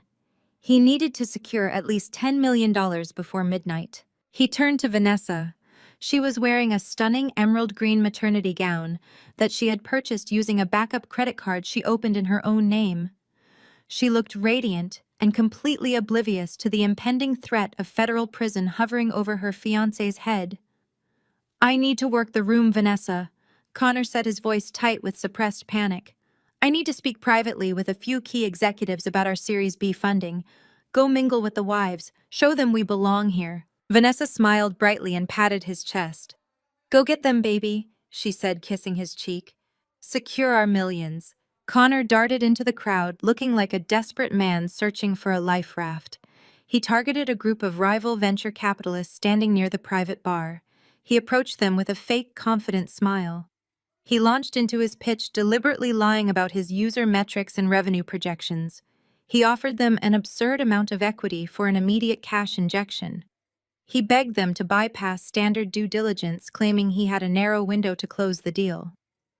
The investors looked at him with polite skepticism. They exchanged wary glances. In their world, desperation smelled like a rotting carcass. Connor pushed harder, talking faster and sweating through his expensive shirt. He was pitching a dead company to sharks, and the sharks were simply waiting for him to drown. While Connor was fighting for his actual freedom, Vanessa was busy fighting for social dominance. She glided across the plush carpet of the ballroom, aiming directly for a cluster of wealthy wives standing near the towering ice sculpture. She recognized the wife of a prominent software billionaire and immediately inserted herself into their conversation. Vanessa rested her hand dramatically on her pregnant belly. She laughed loudly at a joke someone made, ensuring the entire circle noticed her presence. She introduced herself as the future wife of Connor, the founder of Apex Innovations. "Oh yes," one of the wives said politely. "I think my husband mentioned that company. You guys are in the middle of fundraising." Vanessa smiled a massive and predatory smile. "We are actually closing our Series B round next week," she bragged, her voice carrying clearly over the soft jazz music playing in the background. "We are looking at a valuation well over $40 million. Connor is just so brilliant. He works constantly. But of course, it takes a strong woman behind the scenes to keep a man like that grounded." The other women nodded, murmuring their polite agreements. Vanessa felt a massive rush of superiority. She was finally running in the circles she had always craved. She could not resist the urge to elevate herself by tearing down the woman she had betrayed. Connor was actually married before. Vanessa continued, leaning in close as if sharing a juicy piece of society gossip. It was a complete disaster. His ex-wife was this terribly boring financial consultant. She was completely plain. She wore gray suits every single day and had absolutely zero ambition. She just sat in a cubicle crunching numbers. She did not understand his genius at all. She was constantly holding him back because she was intimidated by his potential. The billionaire's wife raised an eyebrow, looking mildly interested in the drama. That sounds exhausting. It was pathetic, honestly. Vanessa scoffed, taking a sip of sparkling water. She was so cold and rigid. She did not even want to have a family. She just wanted to balance checkbooks. Connor finally realized he needed to cut the dead weight if he was ever going to build his empire. He left her with absolutely nothing in the divorce on Monday. She just rolled over and signed the papers because she knew she could never compete in our world. She simply did not have the stomach for it. Now he finally has a real woman by his side. Vanessa laughed a high-pitched and cruel sound. She basked in the attention, feeling like the absolute winner of a game Diana did not even know she was playing. She had the man. She had the twins.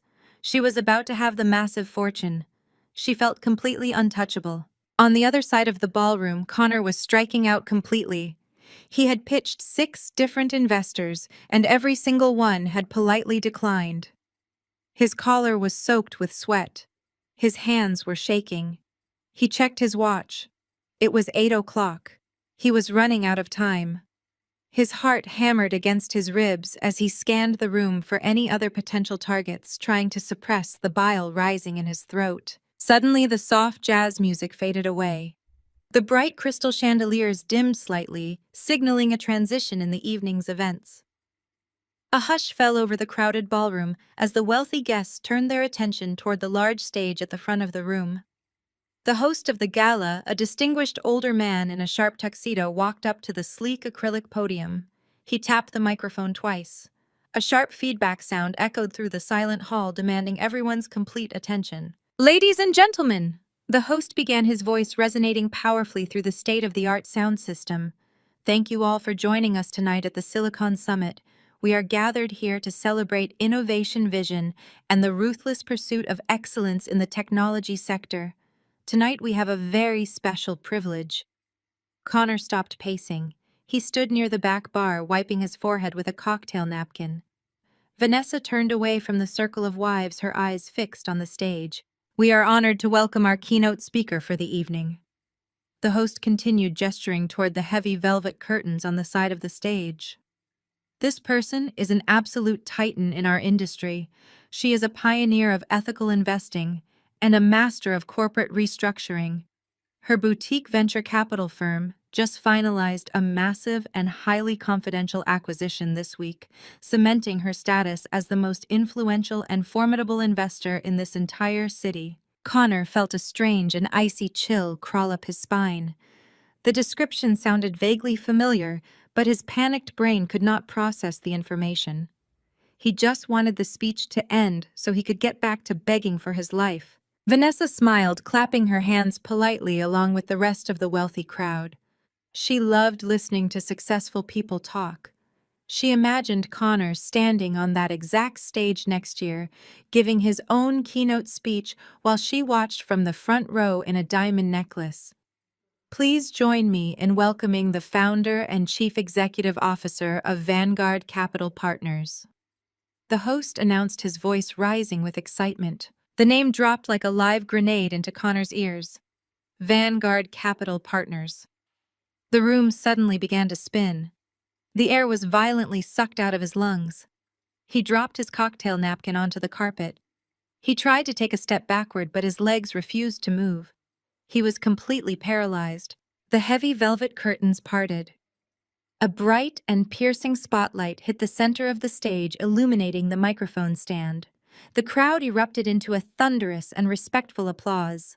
The billionaires and the software magnates clapped enthusiastically, eager to hear from the undisputed apex predator of their industry. Diana stepped out of the shadows and walked into the blinding light. She was wearing a stunning midnight blue gown that radiated absolute power and flawless elegance. Her posture was perfectly straight. Her expression was calm, commanding, and entirely merciless. She walked up to the acrylic podium and adjusted the microphone. She looked out over the sea of wealthy faces, her gaze sweeping across the massive ballroom with the confidence of a monarch surveying her kingdom. Vanessa stopped clapping. Her hands froze in midair. Her jaw dropped slightly as she stared at the stage. The smug and arrogant smile she had been wearing all night completely melted off her face. She blinked several times, trying to convince herself that it was a trick of the light. She looked at the billionaire's wife standing next to her. The woman was clapping loudly, her eyes fixed on Diana with profound admiration. Diana stood at the podium and let the applause wash over her. She did not look like a boring financial consultant. She did not look like dead weight. She looked like the single most powerful person in the entire building. She rested her hands on the edges of the podium and leaned forward slightly, preparing to deliver a speech that would execute Connor's entire existence in front of the most important people in the city. "Good evening, everyone," Diana said into the microphone. Her voice was smooth and perfectly calibrated. It carried across the massive ballroom with an effortless authority. The chatter in the room ceased completely. The elite members of the city financial sector gave her their undivided attention. "Tonight I want to talk to you about the architecture of an illusion. We work in an industry that praises the visionary. We reward the disruptor. But in our eagerness to fund the next great empire, we sometimes blind ourselves to the glaring reality of a parasite." Connor felt a drop of sweat roll down the side of his neck. His collar suddenly felt incredibly tight. He reached up and pulled at his bow tie, trying to draw a full breath into his burning lungs. He stared at the stage in absolute horror. Diana walked out from behind the acrylic podium. She held a wireless microphone in her hand, pacing the stage with the predatory grace of a lioness. "There is a specific breed of founder in our current market." Diana continued, her tone turning conversational but sharp. "This founder is entirely hollow. They build their companies not on solid code or sustainable revenue models, but on arrogant delusion. They believe that if they play the part of a successful executive, the market will simply bow to their desires. But numbers do not care about a tailored suit. Spreadsheets do not care about a charismatic smile. And as investors, it is our absolute duty to spot these frauds before they drain our portfolios." The crowd nodded in agreement. A few billionaires in the front row chuckled at her sharp delivery. They thought she was delivering a brilliant and metaphorical case study. They believed she was sharing the seasoned wisdom of a top-tier venture capitalist. Only Connor knew the absolute and terrifying truth. She was not giving a hypothetical lecture, she was reading the autopsy report of his life. "Let us examine the anatomy of a fake founder," Diana said, pausing in the center of the stage. The spotlight illuminated her midnight blue gown. "First, they secure their initial capital through deception. Perhaps they falsify their revenue projections. Or perhaps they sink to the level of forging foundational loan documents, using the estate of their own family members as collateral to hide their lack of personal assets." Connor stopped breathing. His hands began to shake violently. He looked around the ballroom in a blind panic. He expected the police to storm through the heavy velvet doors at any second. He expected the crowd to turn and point at him. But the wealthy guests simply listened with rapt attention, completely unaware that the criminal she described was standing right in the middle of their cocktail hour. "Second," Diana stated, holding up two fingers, "they engage in massive operational fraud. When organic user acquisition fails, they do not pivot or innovate. They use corporate venture capital to purchase fake engagement from offshore click farms. They artificially inflate their metrics to trick future investors into bailing them out. They construct a house of cards and pray that nobody opens the front door." Connor felt his knees buckle slightly. He reached out and gripped the edge of a high-top cocktail table to keep himself from collapsing onto the carpet. Every single word was a precise and surgical strike. She was publicly listing the exact contents of the heavy black audit binder she had handed him in the lobby yesterday. She was dismantling his entire fraudulent existence piece by piece in front of the most powerful people in the industry. "And finally," Diana said, her voice dropping to a low and dangerous register, "they misappropriate corporate funds for their own selfish desires. They use anonymous angel investments to finance luxury vacations to Cabo San Lucas. They buy expensive diamond jewelry under the guise of client retention. They use company money to fund illicit affairs, believing they are too smart to ever get caught. They treat venture capital like a personal piggy bank because they lack the moral fiber required to be a true leader. A low murmur rippled through the ballroom. The investors shook their heads in disgust at the hypothetical founder she described. In their world, squandering investment capital on personal vices was the ultimate unforgivable sin. It was the mark of a complete amateur. Connor stumbled away from the table. He needed to get out of the room. He needed to find a place to hide. He turned around and bumped right into the group of rival venture capitalists he had been desperately pitching just 30 minutes ago. He had begged them for a $10 million cash injection. He had offered them an absurd amount of equity. The men did not even look at him. They were entirely focused on the stage. "She is absolutely ruthless tonight," one of the investors whispered to his colleague taking a sip of his bourbon. "This is exactly why Vanguard Capital Partners is dominating the sector right now. She can spot a bad investment from a mile away. I heard she just liquidated a massive tech portfolio yesterday," the second investor replied quietly. "She triggered a morality clause and froze all the founders' assets overnight. The guy did not even see it coming. She completely gutted his operation in under 24 hours. That is why she is our chief executive officer. We are incredibly lucky to work for her." Connor felt the blood freeze in his veins. The realization hit him with the devastating force of a freight train. These men did not work for a rival firm. They worked for Vanguard Capital Partners. They worked for Diana. He had spent the entire evening begging his own wife's subordinate employees for a bailout. He had pitched his fraudulent and dying company to the exact people who had audited his bank accounts and frozen his assets that very morning. They had politely listened to his desperate lies, knowing the entire time that he was completely bankrupt. The humiliation was so profound and absolute that Connor thought he might actually vomit on the ballroom floor. Near the front of the room, Vanessa was experiencing her own psychological collapse. She was standing in the center of the circle of wealthy wives she had been trying to impress. Just moments ago, she had been loudly bragging about Connor's massive valuation and insulting Diana as a boring and weak woman. Now she was watching the woman she had betrayed command the entire room with flawless authority. The billionaire wife standing next to Vanessa turned to her with a look of polite curiosity. "Your fiancé runs a tech startup, right?" the woman asked, her voice carrying over the sound of Diana speaking. "Has his company ever pitched to Vanguard Capital Partners? Diana is clearly the person you want backing your enterprise. If she believes in a founder, she can make them an absolute fortune." Vanessa opened her mouth, but no sound came out. Her throat was completely dry. She looked up at the stage. She looked at the confidence radiating from Diana. She thought about her declined platinum credit cards at the baby boutique. She thought about Connor's frantic behavior all week. The pieces of the puzzle slammed together in her mind with terrifying clarity. Connor did not own a successful empire.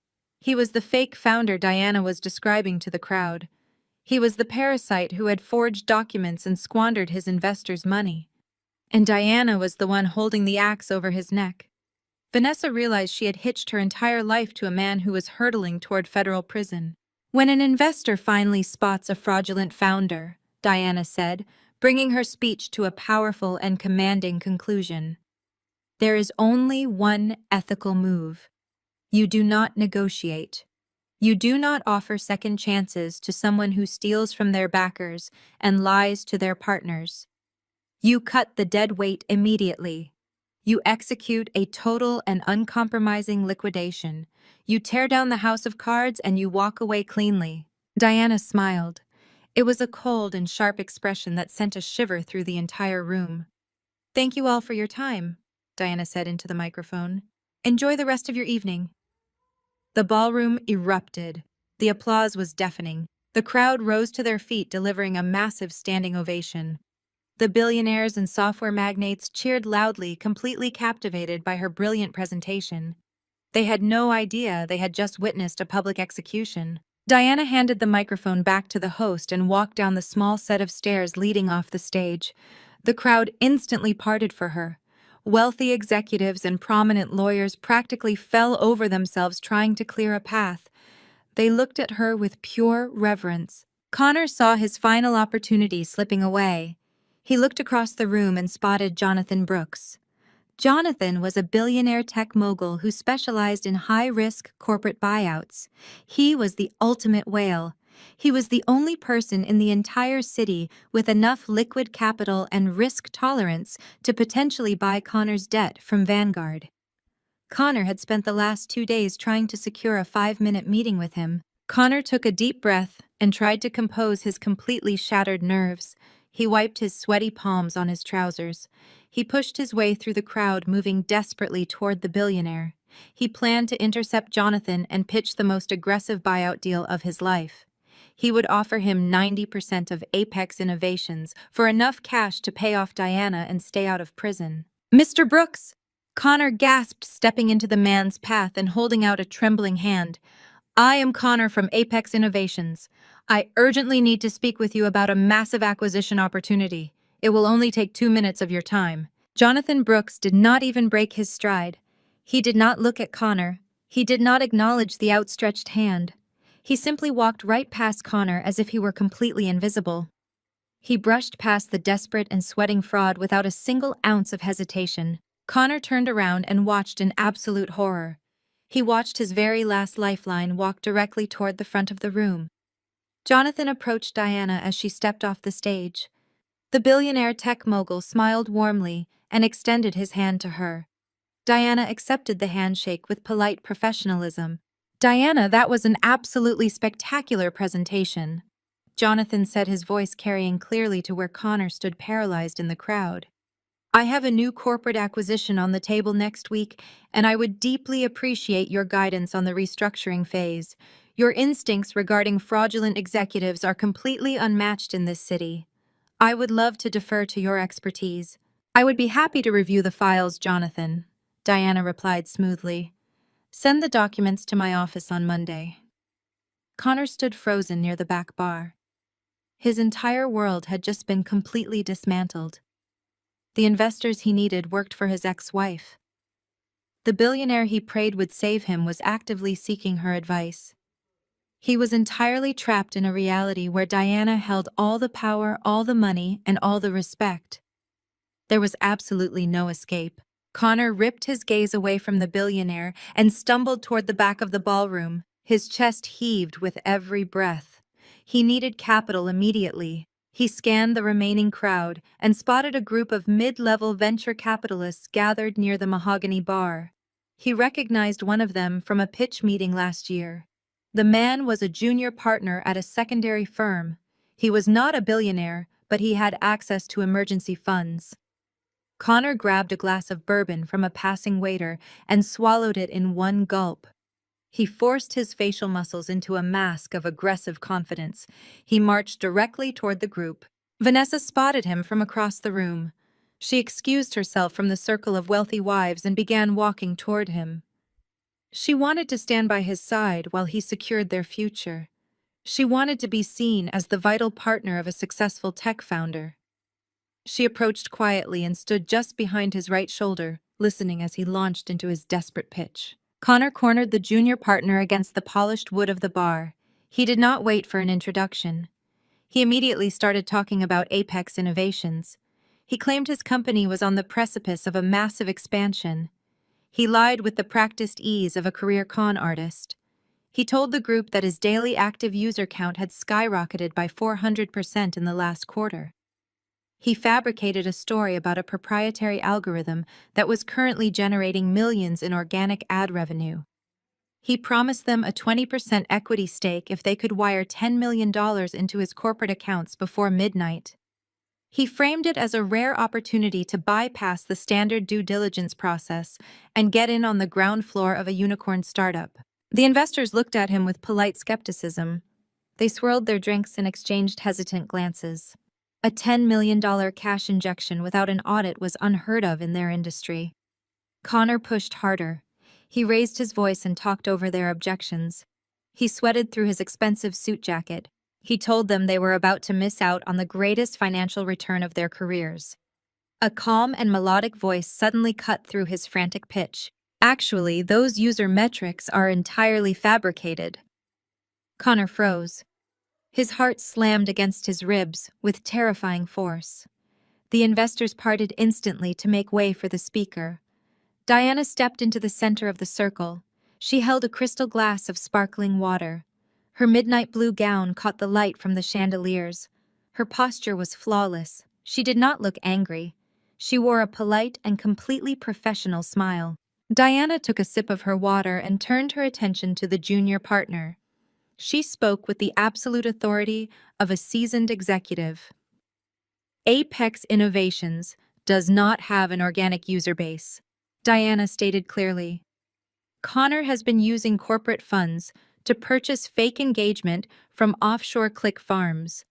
His actual daily active user count is less than 400 people. His proprietary algorithm does not exist. His company operates at a massive net loss every single month. Connor opened his mouth to shout a denial, but his vocal cords refused to work. He was completely paralyzed. Vanessa stood right behind him. Her smile vanished entirely. She stared at Diana in absolute shock. "You must be mistaken." Vanessa interjected, her voice trembling slightly. "Connor is closing a Series B funding round next week. We have a $40 million valuation." Diana looked at Vanessa for the first time all evening.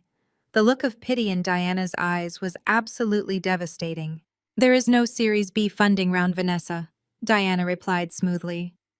"There is only a multi-million-dollar commercial loan that is currently in severe default.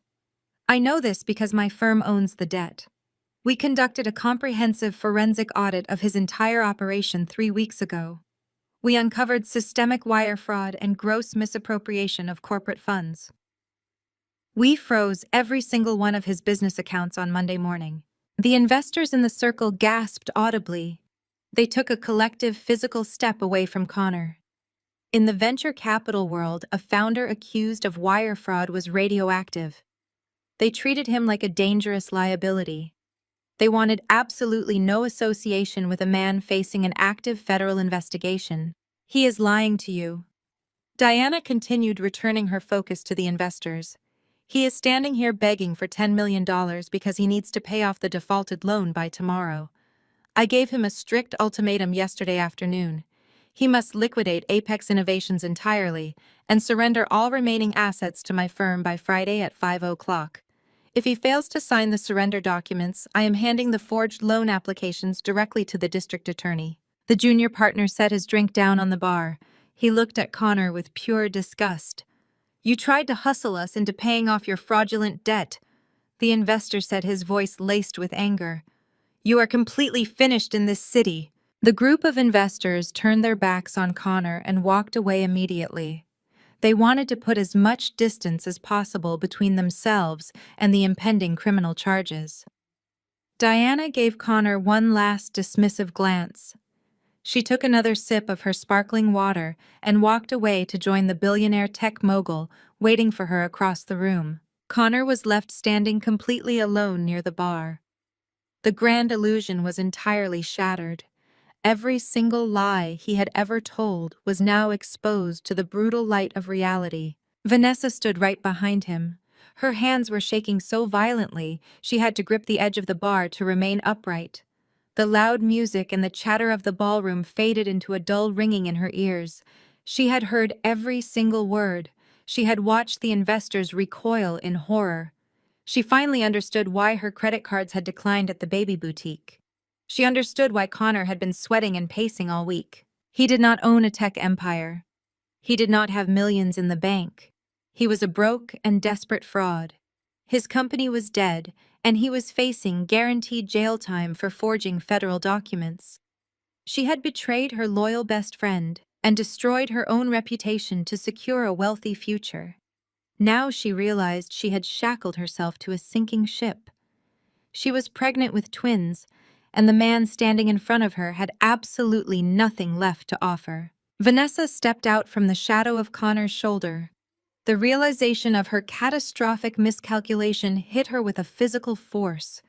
She stared at the man she had betrayed her best friend for. He was not a visionary tech mogul. He was a sweating and trembling fraud clutching a cocktail napkin. The multi-million-dollar empire he had promised her was nothing but a mirage. The luxury nursery furniture, the designer maternity wear, and the planned baby moon to Europe were all built on stolen money. She felt a surge of absolute panic mixed with a violent, burning rage. She had thrown away a decade of loyal friendship for a life of luxury that did not actually exist. "You lied to me," Vanessa hissed, her voice trembling with rising fury. "You stood in our apartment and told me you were closing a $40 million funding round. You gave me a platinum credit card and told me to buy whatever I wanted. You told me Diana was just a pathetic consultant who had no idea how your business operated. You told me you were a millionaire, Connor. You told me we were going to be rich." Connor flinched, stepping back as if she had slapped him. He looked around the ballroom, desperately hoping nobody was listening to their conversation. But the wealthy guests had already noticed the commotion. They were watching the implosion of the fake founder with undisguised fascination. "Vanessa, keep your voice down," Connor pleaded, raising his hands in a pathetic gesture of surrender. "We can still fix this. I just need to find a bridge loan. I can talk to Diana. I can make a deal." "Make a deal?" Vanessa shrieked, abandoning any attempt at social decorum. Her voice echoed sharply across the quiet ballroom, cutting through the soft jazz music. "With what leverage, Connor? She owns your entire company. She owns the debt. You are facing federal prison for forging your own parents' signatures. You are completely bankrupt. There is no deal to be made. You dragged me onto a sinking ship and expected me to drown with you. You are a liar and a complete failure. You promised me a life of luxury, and all you have given me is a front-row seat to your own criminal prosecution." The surrounding billionaires and venture capitalists watched in silence as the pregnant woman absolutely dismantled the disgraced tech founder. Connor stood, completely frozen, unable to defend himself against the barrage of truth. His face was flushed with profound humiliation. He reached out to grab Vanessa's arm, trying to pull her away from the judging eyes of the city's elite, but Vanessa violently yanked her arm away. She looked at him with an expression of pure and unadulterated disgust. "Do not ever touch me again," Vanessa spat, her voice dripping with venom. "You manipulated me. You ruined my life, and you ruined the lives of these unborn twins. You are going to jail, Connor, and I am not going to wait around to watch you get locked in a cage. I am completely done with you." Vanessa did not wait for a response. She turned around and stormed toward the heavy velvet doors of the ballroom.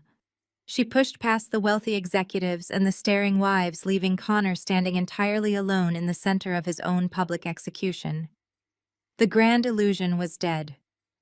The social climbing mistress had realized there was no money left to steal, and she had immediately abandoned the host.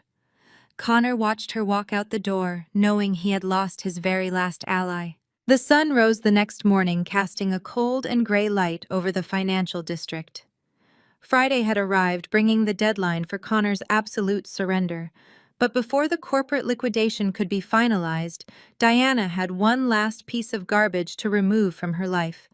She sat at her massive mahogany desk in the penthouse suite, reviewing a stack of legal documents. The private elevator chimed softly. Her head of security walked into the office. He informed her that a woman was causing a scene in the lobby, demanding to speak with the chief executive officer. It was Vanessa. "Send her up," Diana instructed calmly, setting down her pen. "I will handle this personally." She leaned back in her leather chair and waited. 2 minutes later, the brushed steel doors of the elevator slid open. Vanessa stepped into the penthouse suite. She looked entirely different from the arrogant woman who had strutted through the gala the night before. Her makeup was slightly smudged. She wore a simple dark dress instead of a designer gown. She was carrying a box of tissues and actively sobbing as she walked into the executive office. "Diana," Vanessa cried out, rushing toward the mahogany desk. "Oh, Diana, I am so incredibly sorry. I had absolutely no idea what he was doing. You have to believe me. He manipulated me from the very beginning. He told me you two were separated. He lied to me about his finances. He lied about the company. I was completely brainwashed by him. I am a victim in this too, Diana. You have to understand that I would never intentionally hurt you. We were best friends. Diana did not speak. She simply watched the performance with a cold and clinical detachment. Vanessa stood in front of the desk, wiping crocodile tears from her eyes. She placed a hand on her pregnant stomach, playing the ultimate card of maternal desperation. "I have nothing, Diana," Vanessa sobbed, her shoulders shaking with manufactured grief. "Connor is bankrupt and facing prison. I am carrying twins and I have absolutely no way to support them. I know I made a terrible mistake, but I am begging you for help. For the sake of our past friendship, please help me financially. I just need a little bit of money to secure an apartment and buy supplies for the babies." The sheer audacity of the request was staggering. The woman who had slept with Diana's husband, helped him file for a ruthless divorce, and mocked her perceived weakness, was now standing in her penthouse suite, begging for a cash handout. Diana slowly leaned forward, resting her elbows on the polished wood of the desk. She looked directly into Vanessa's tear-filled eyes. The crying stopped instantly. Vanessa recognized the absolute lack of mercy radiating from the woman sitting across from her. "You are not a victim, Vanessa," Diana stated, her voice smooth and lethally precise. "You are a parasite who simply attached yourself to the wrong host. You thought you were stealing a billionaire, but you accidentally stole a fraudulent criminal. Now that the host is dead, you are trying to attach yourself back to me. That is not going to happen." "But Diana, I did not know." Vanessa pleaded, taking a step closer to the desk. "I swear to you I did not know he was broke. I thought he was a successful founder. I thought you were just holding him back. He lied to me about everything." Diana reached into the top drawer of her desk. She pulled out a thick stack of printed papers bound by a heavy metal clip. She placed the stack on the table and slowly slid it across the smooth mahogany surface until it stopped directly in front of Vanessa. "During the comprehensive forensic audit of Apex Innovations, my security team also conducted a full digital review of all corporate devices." Diana explained, her tone perfectly level. "That includes Connor's company-issued mobile phone, a phone that he used extensively to communicate with you over the past 12 months. Vanessa looked down at the stack of papers. The blood completely drained from her face. Her breathing became shallow and rapid. "Read the highlighted section on the first page," Diana commanded. "Read exactly what you texted my husband 6 months ago while I was attending a financial conference in London. Read it aloud, Vanessa." Vanessa's hands trembled as she picked up the top page. She stared at the highlighted text, but she could not bring herself to speak the words. The evidence of her own malice was staring right back at her. "Fine," Diana said, leaning back in her chair. "I will read it for you. You texted him, quote, 'I cannot wait until we finally cut that boring spreadsheet-obsessed wife of yours out of the picture entirely.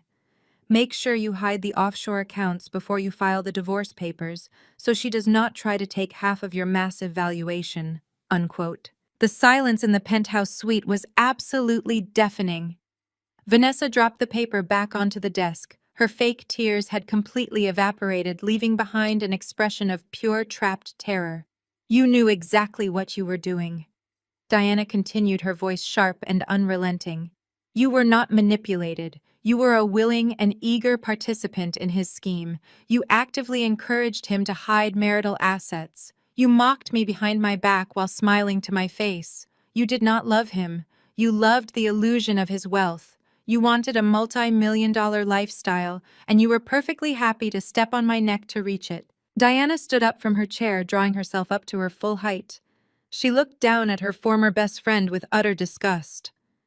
"You came here today thinking you could play on my sympathy. You thought you could use those unborn children as a weapon to extract money from my firm. You underestimated me yesterday in the law office, and you are underestimating me right now. I am not the weak woman you thought you could easily discard. I am the woman who owns every single asset your child's father ever touched.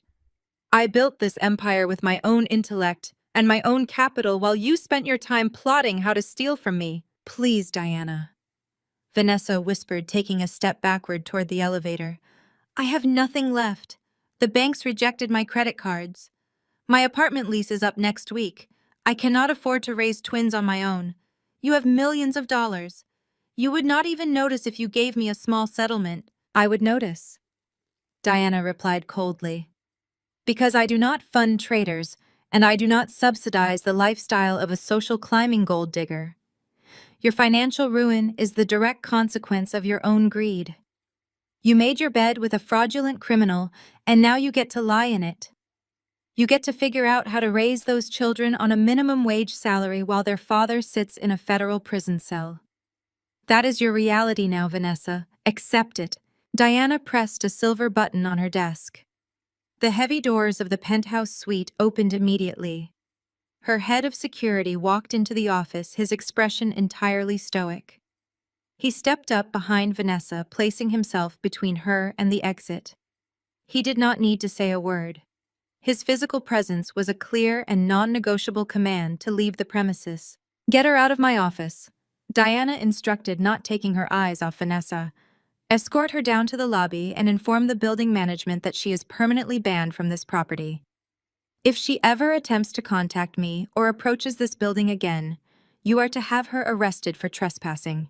The security guard placed a firm hand on Vanessa's arm and guided her toward the private elevator. Vanessa did not fight back. She did not scream or beg. The fight had been completely drained out of her. She looked at Diana one last time as the brushed steel doors began to close. She saw a woman who was entirely at peace with her decision. She saw a woman who had meticulously destroyed the people who had betrayed her. The elevator doors slid shut, sealing Vanessa away from the penthouse and the wealth she had desperately tried to steal. Diana stood alone in her quiet office. She looked down at the stack of printed text messages on her desk. She picked them up and dropped them directly into the shredder, listening to the sharp, grinding noise as the final remnants of her toxic friendship were reduced to worthless ribbons of paper. The parasite had been permanently removed. Friday afternoon arrived with a heavy blanket of gray clouds pressing down on the city. The deadline for Connor to completely surrender his fraudulent company was rapidly approaching, but Diana had already shifted her focus away from her ruined ex-husband. She sat in the expansive sunroom of her private residential estate. Her home was a modern architectural masterpiece, hidden behind massive wrought iron gates and surrounded by acres of dense private woodlands. It was a fortress designed to keep the chaotic world entirely at bay.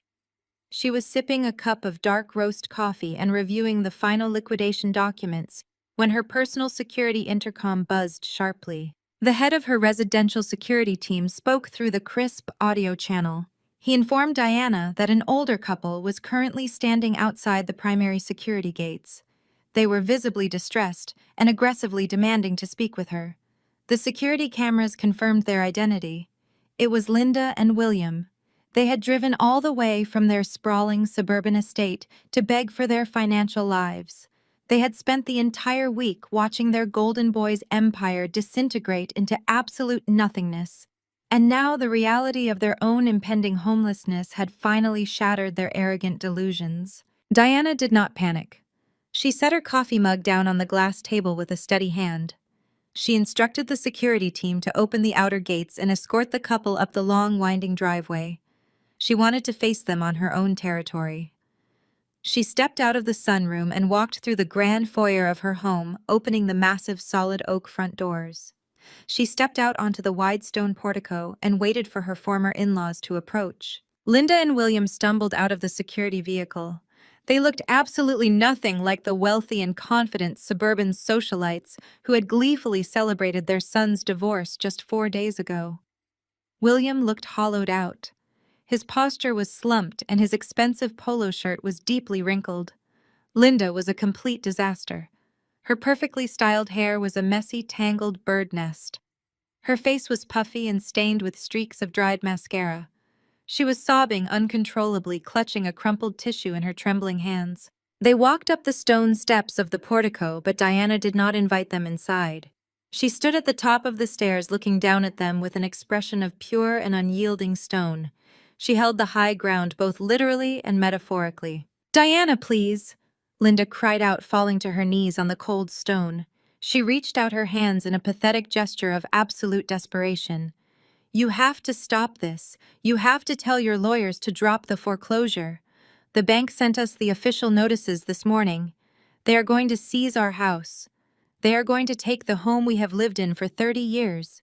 We will have absolutely nothing left. William stood behind his wife, nervously wringing his hands together. Diana, we are begging you for mercy. He said, his voice cracking under the immense weight of his humiliation. We know Connor made a terrible mistake. We know he hurt you deeply, but you cannot punish us for his sins. We treated you like our own daughter for years. For the sake of our family history, you have to release the lien on the estate. You are a wealthy woman. You do not need our house. Please show us some grace. Diana looked at the weeping couple kneeling on her porch. She did not feel a single ounce of pity. She felt a profound and deeply satisfying sense of justice. She crossed her arms over her chest and stared down at the people who had treated her like an insignificant servant for her entire marriage. Do not ever use the word family with me again. Diana stated, her voice ringing out like a sharp bell in the cool afternoon air. You never treated me like a daughter, William. You treated me like an appliance. You treated me like a convenience that existed solely to manage your son's laundry and stroke his fragile ego. You spent years talking down to me. You mocked my career because you thought I was just a boring consultant.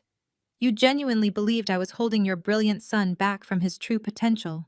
Diana took a step closer to the edge of the stairs.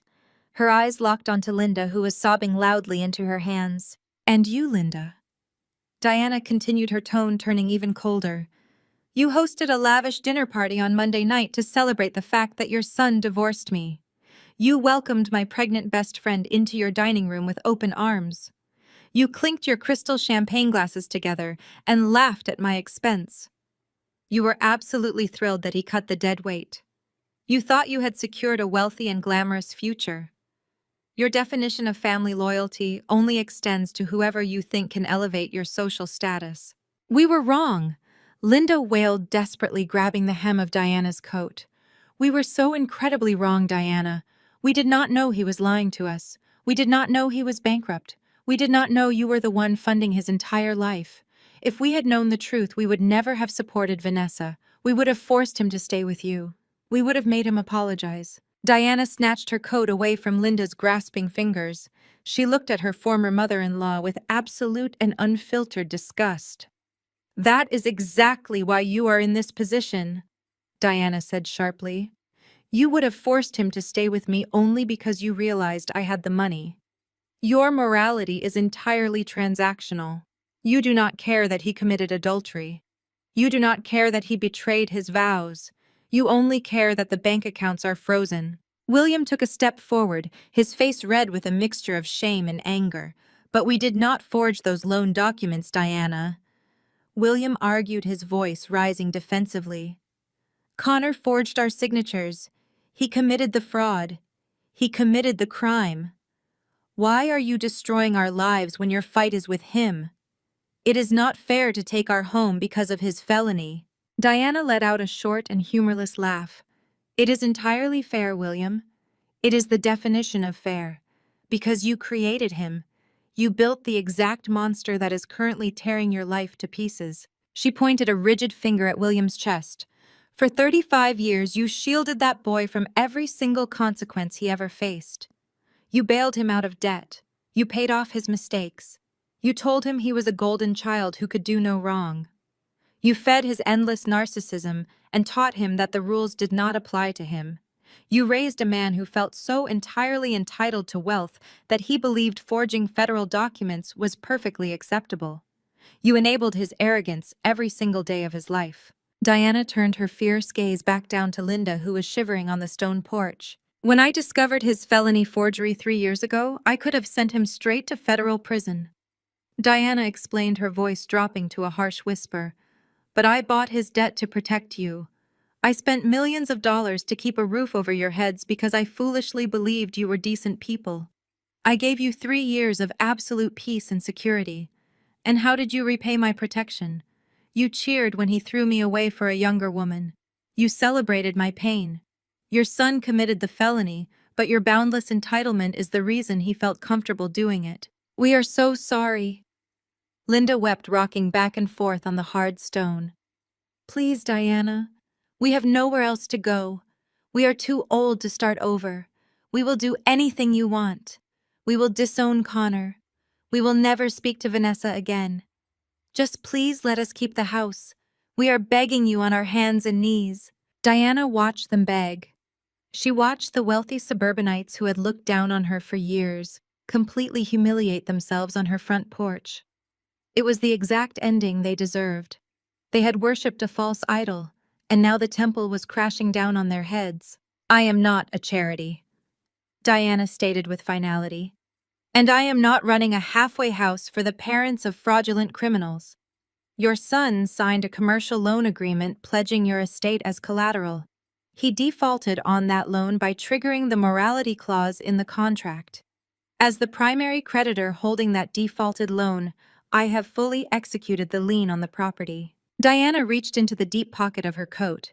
She pulled out a heavy legal envelope and tossed it down onto the stone steps right in front of William's expensive leather shoes. "The foreclosure is proceeding immediately," Diana announced, her voice echoing with absolute authority. "I am not releasing the lien.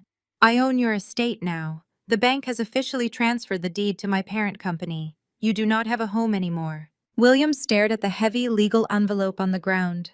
His entire body started to shake violently as the absolute reality of his situation destroyed his final shred of hope.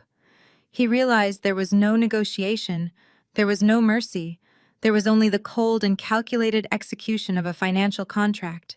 "That envelope contains your formal eviction notice," Diana concluded, crossing her arms and looking down at them like a judge delivering a final sentence.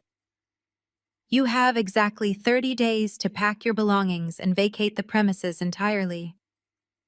If you are not completely off my property by the end of the month, I will send the county sheriff to forcefully remove you and your possessions will be placed on the street." Linda let out a loud and piercing scream of pure anguish. She buried her face against the cold stone of the portico, sobbing hysterically as her wealthy suburban life vanished into thin air. William dropped to his knees beside his wife, placing a shaking hand on her back. He looked up at Diana, his eyes wide with a combination of terror and absolute defeat. He finally saw the ruthless and brilliant venture capitalist his son had foolishly tried to manipulate. "You have 30 days," Diana repeated, turning her back on the weeping couple. "I suggest you stop wasting time crying on my porch and start packing your boxes." Diana walked back into the grand foyer of her secure fortress. She pushed the massive solid oak doors closed, sealing the chaotic mess of her former in-laws firmly outside. The heavy lock clicked securely into place, echoing loudly in the quiet house. She walked back into the bright sunroom, picked up her dark roast coffee, and calmly went back to reviewing her corporate acquisition files. She had permanently severed the very last string of their toxic dynamic. The cleanup was completely finished. 6 months passed with the brutal and unforgiving efficiency of a ticking clock. The autumn leaves gave way to a bitter winter and then softened into a bright spring. For Connor, the changing of the seasons brought absolutely no relief. He woke up on a Tuesday morning to the harsh and grating sound of his cell phone alarm. He did not wake up in a luxury high-rise overlooking the financial district. He woke up on a thin and lumpy mattress in a cramped one-bedroom apartment situated right next to a noisy, elevated train line. The walls were paper-thin. The air smelled faintly of stale grease from the fast food restaurant located directly downstairs. He sat up and rubbed his bloodshot eyes. He looked around the dismal room. There were no imported Italian leather chairs. There were no sweeping views of the city skyline. There was only a stack of unpaid utility bills resting on a cheap plastic folding table. He dragged himself out of bed and walked into the tiny bathroom. He splashed cold water on his face and stared at his reflection in the stained mirror. He looked 10 years older. The arrogance that had once defined his entire personality had been completely hollowed out. He put on a stiff polyester polo shirt that bore the bright red logo of a big-box electronics retailer. He was no longer a chief executive officer. He was an assistant floor manager in the television and audio department. He spent his days arranging inventory on metal shelves and explaining extended warranty policies to angry customers. It was a minimum wage existence. He took the job because he had absolutely no other choice. When Diana gave him the ultimate ultimatum 6 months ago, he had folded immediately. He knew she held all the cards.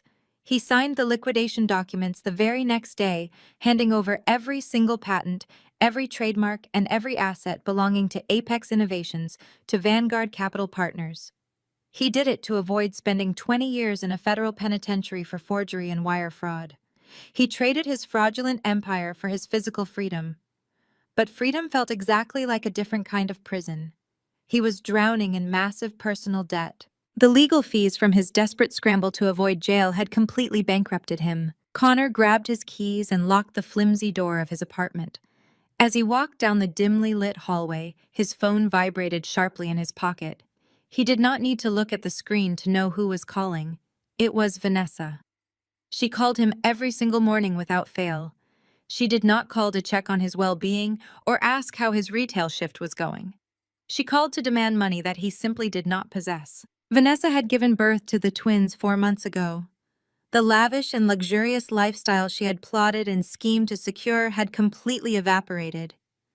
She was currently living in a cramped rental unit on the outskirts of the city. She spent her days furiously navigating the family court system trying to squeeze blood from a stone. She dragged Connor before a judge every chance she got, waiving child support orders and demanding immediate payment. But the family court judges looked at Connor's retail pay stubs and simply shook their heads.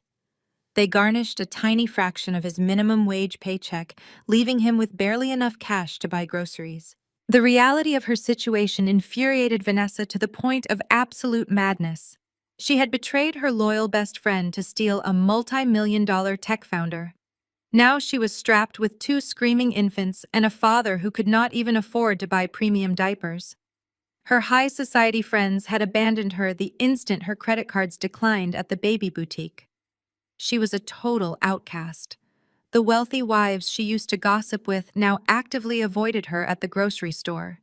She had tried to reach out to Diana one last time, begging for a fraction of a percent of mercy, but her emails bounced back with an automated legal notice. She was permanently blocked and entirely forgotten.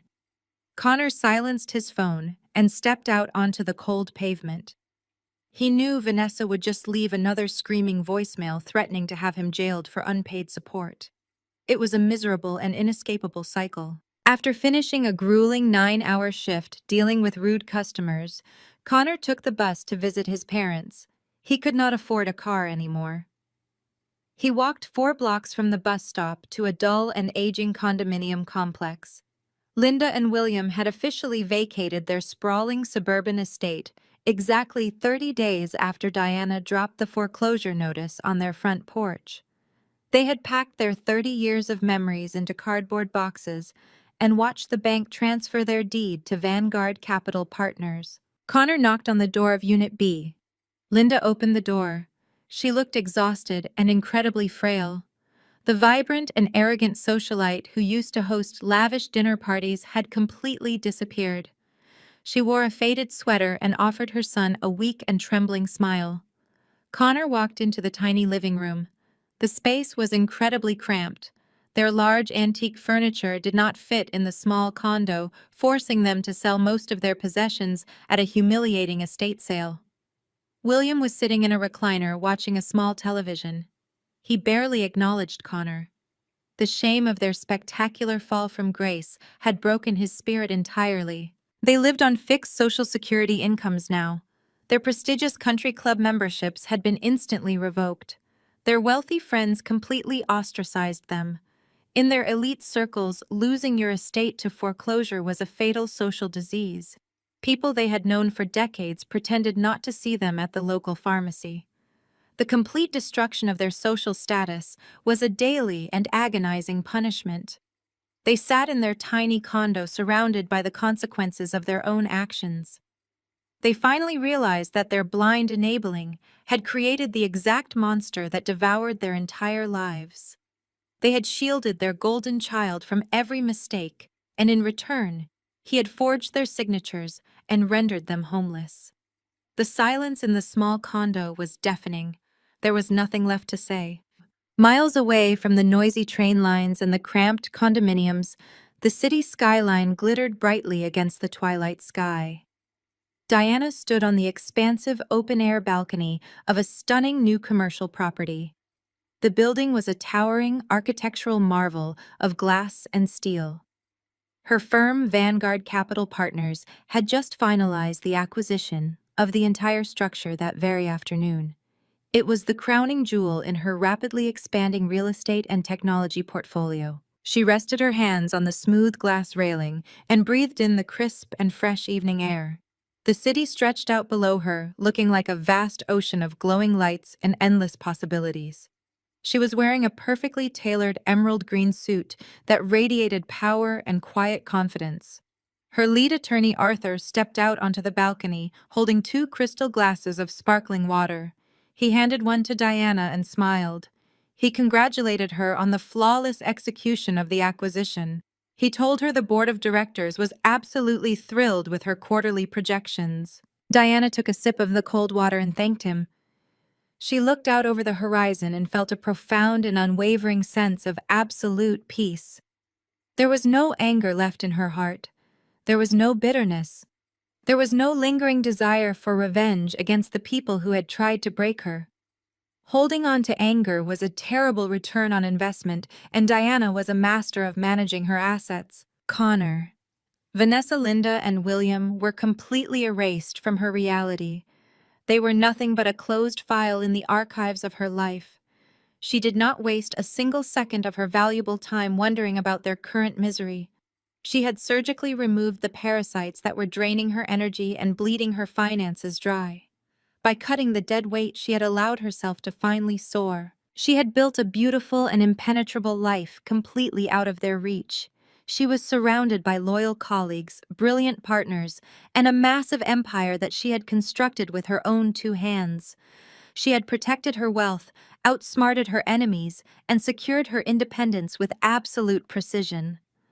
The cool wind brushed against her face, lifting her hair slightly. She turned back toward the bright and bustling boardroom where her team was waiting to celebrate their latest victory. She walked through the heavy glass doors, leaving the past firmly outside in the dark. She was entirely whole, entirely successful, and completely free to conquer whatever came next.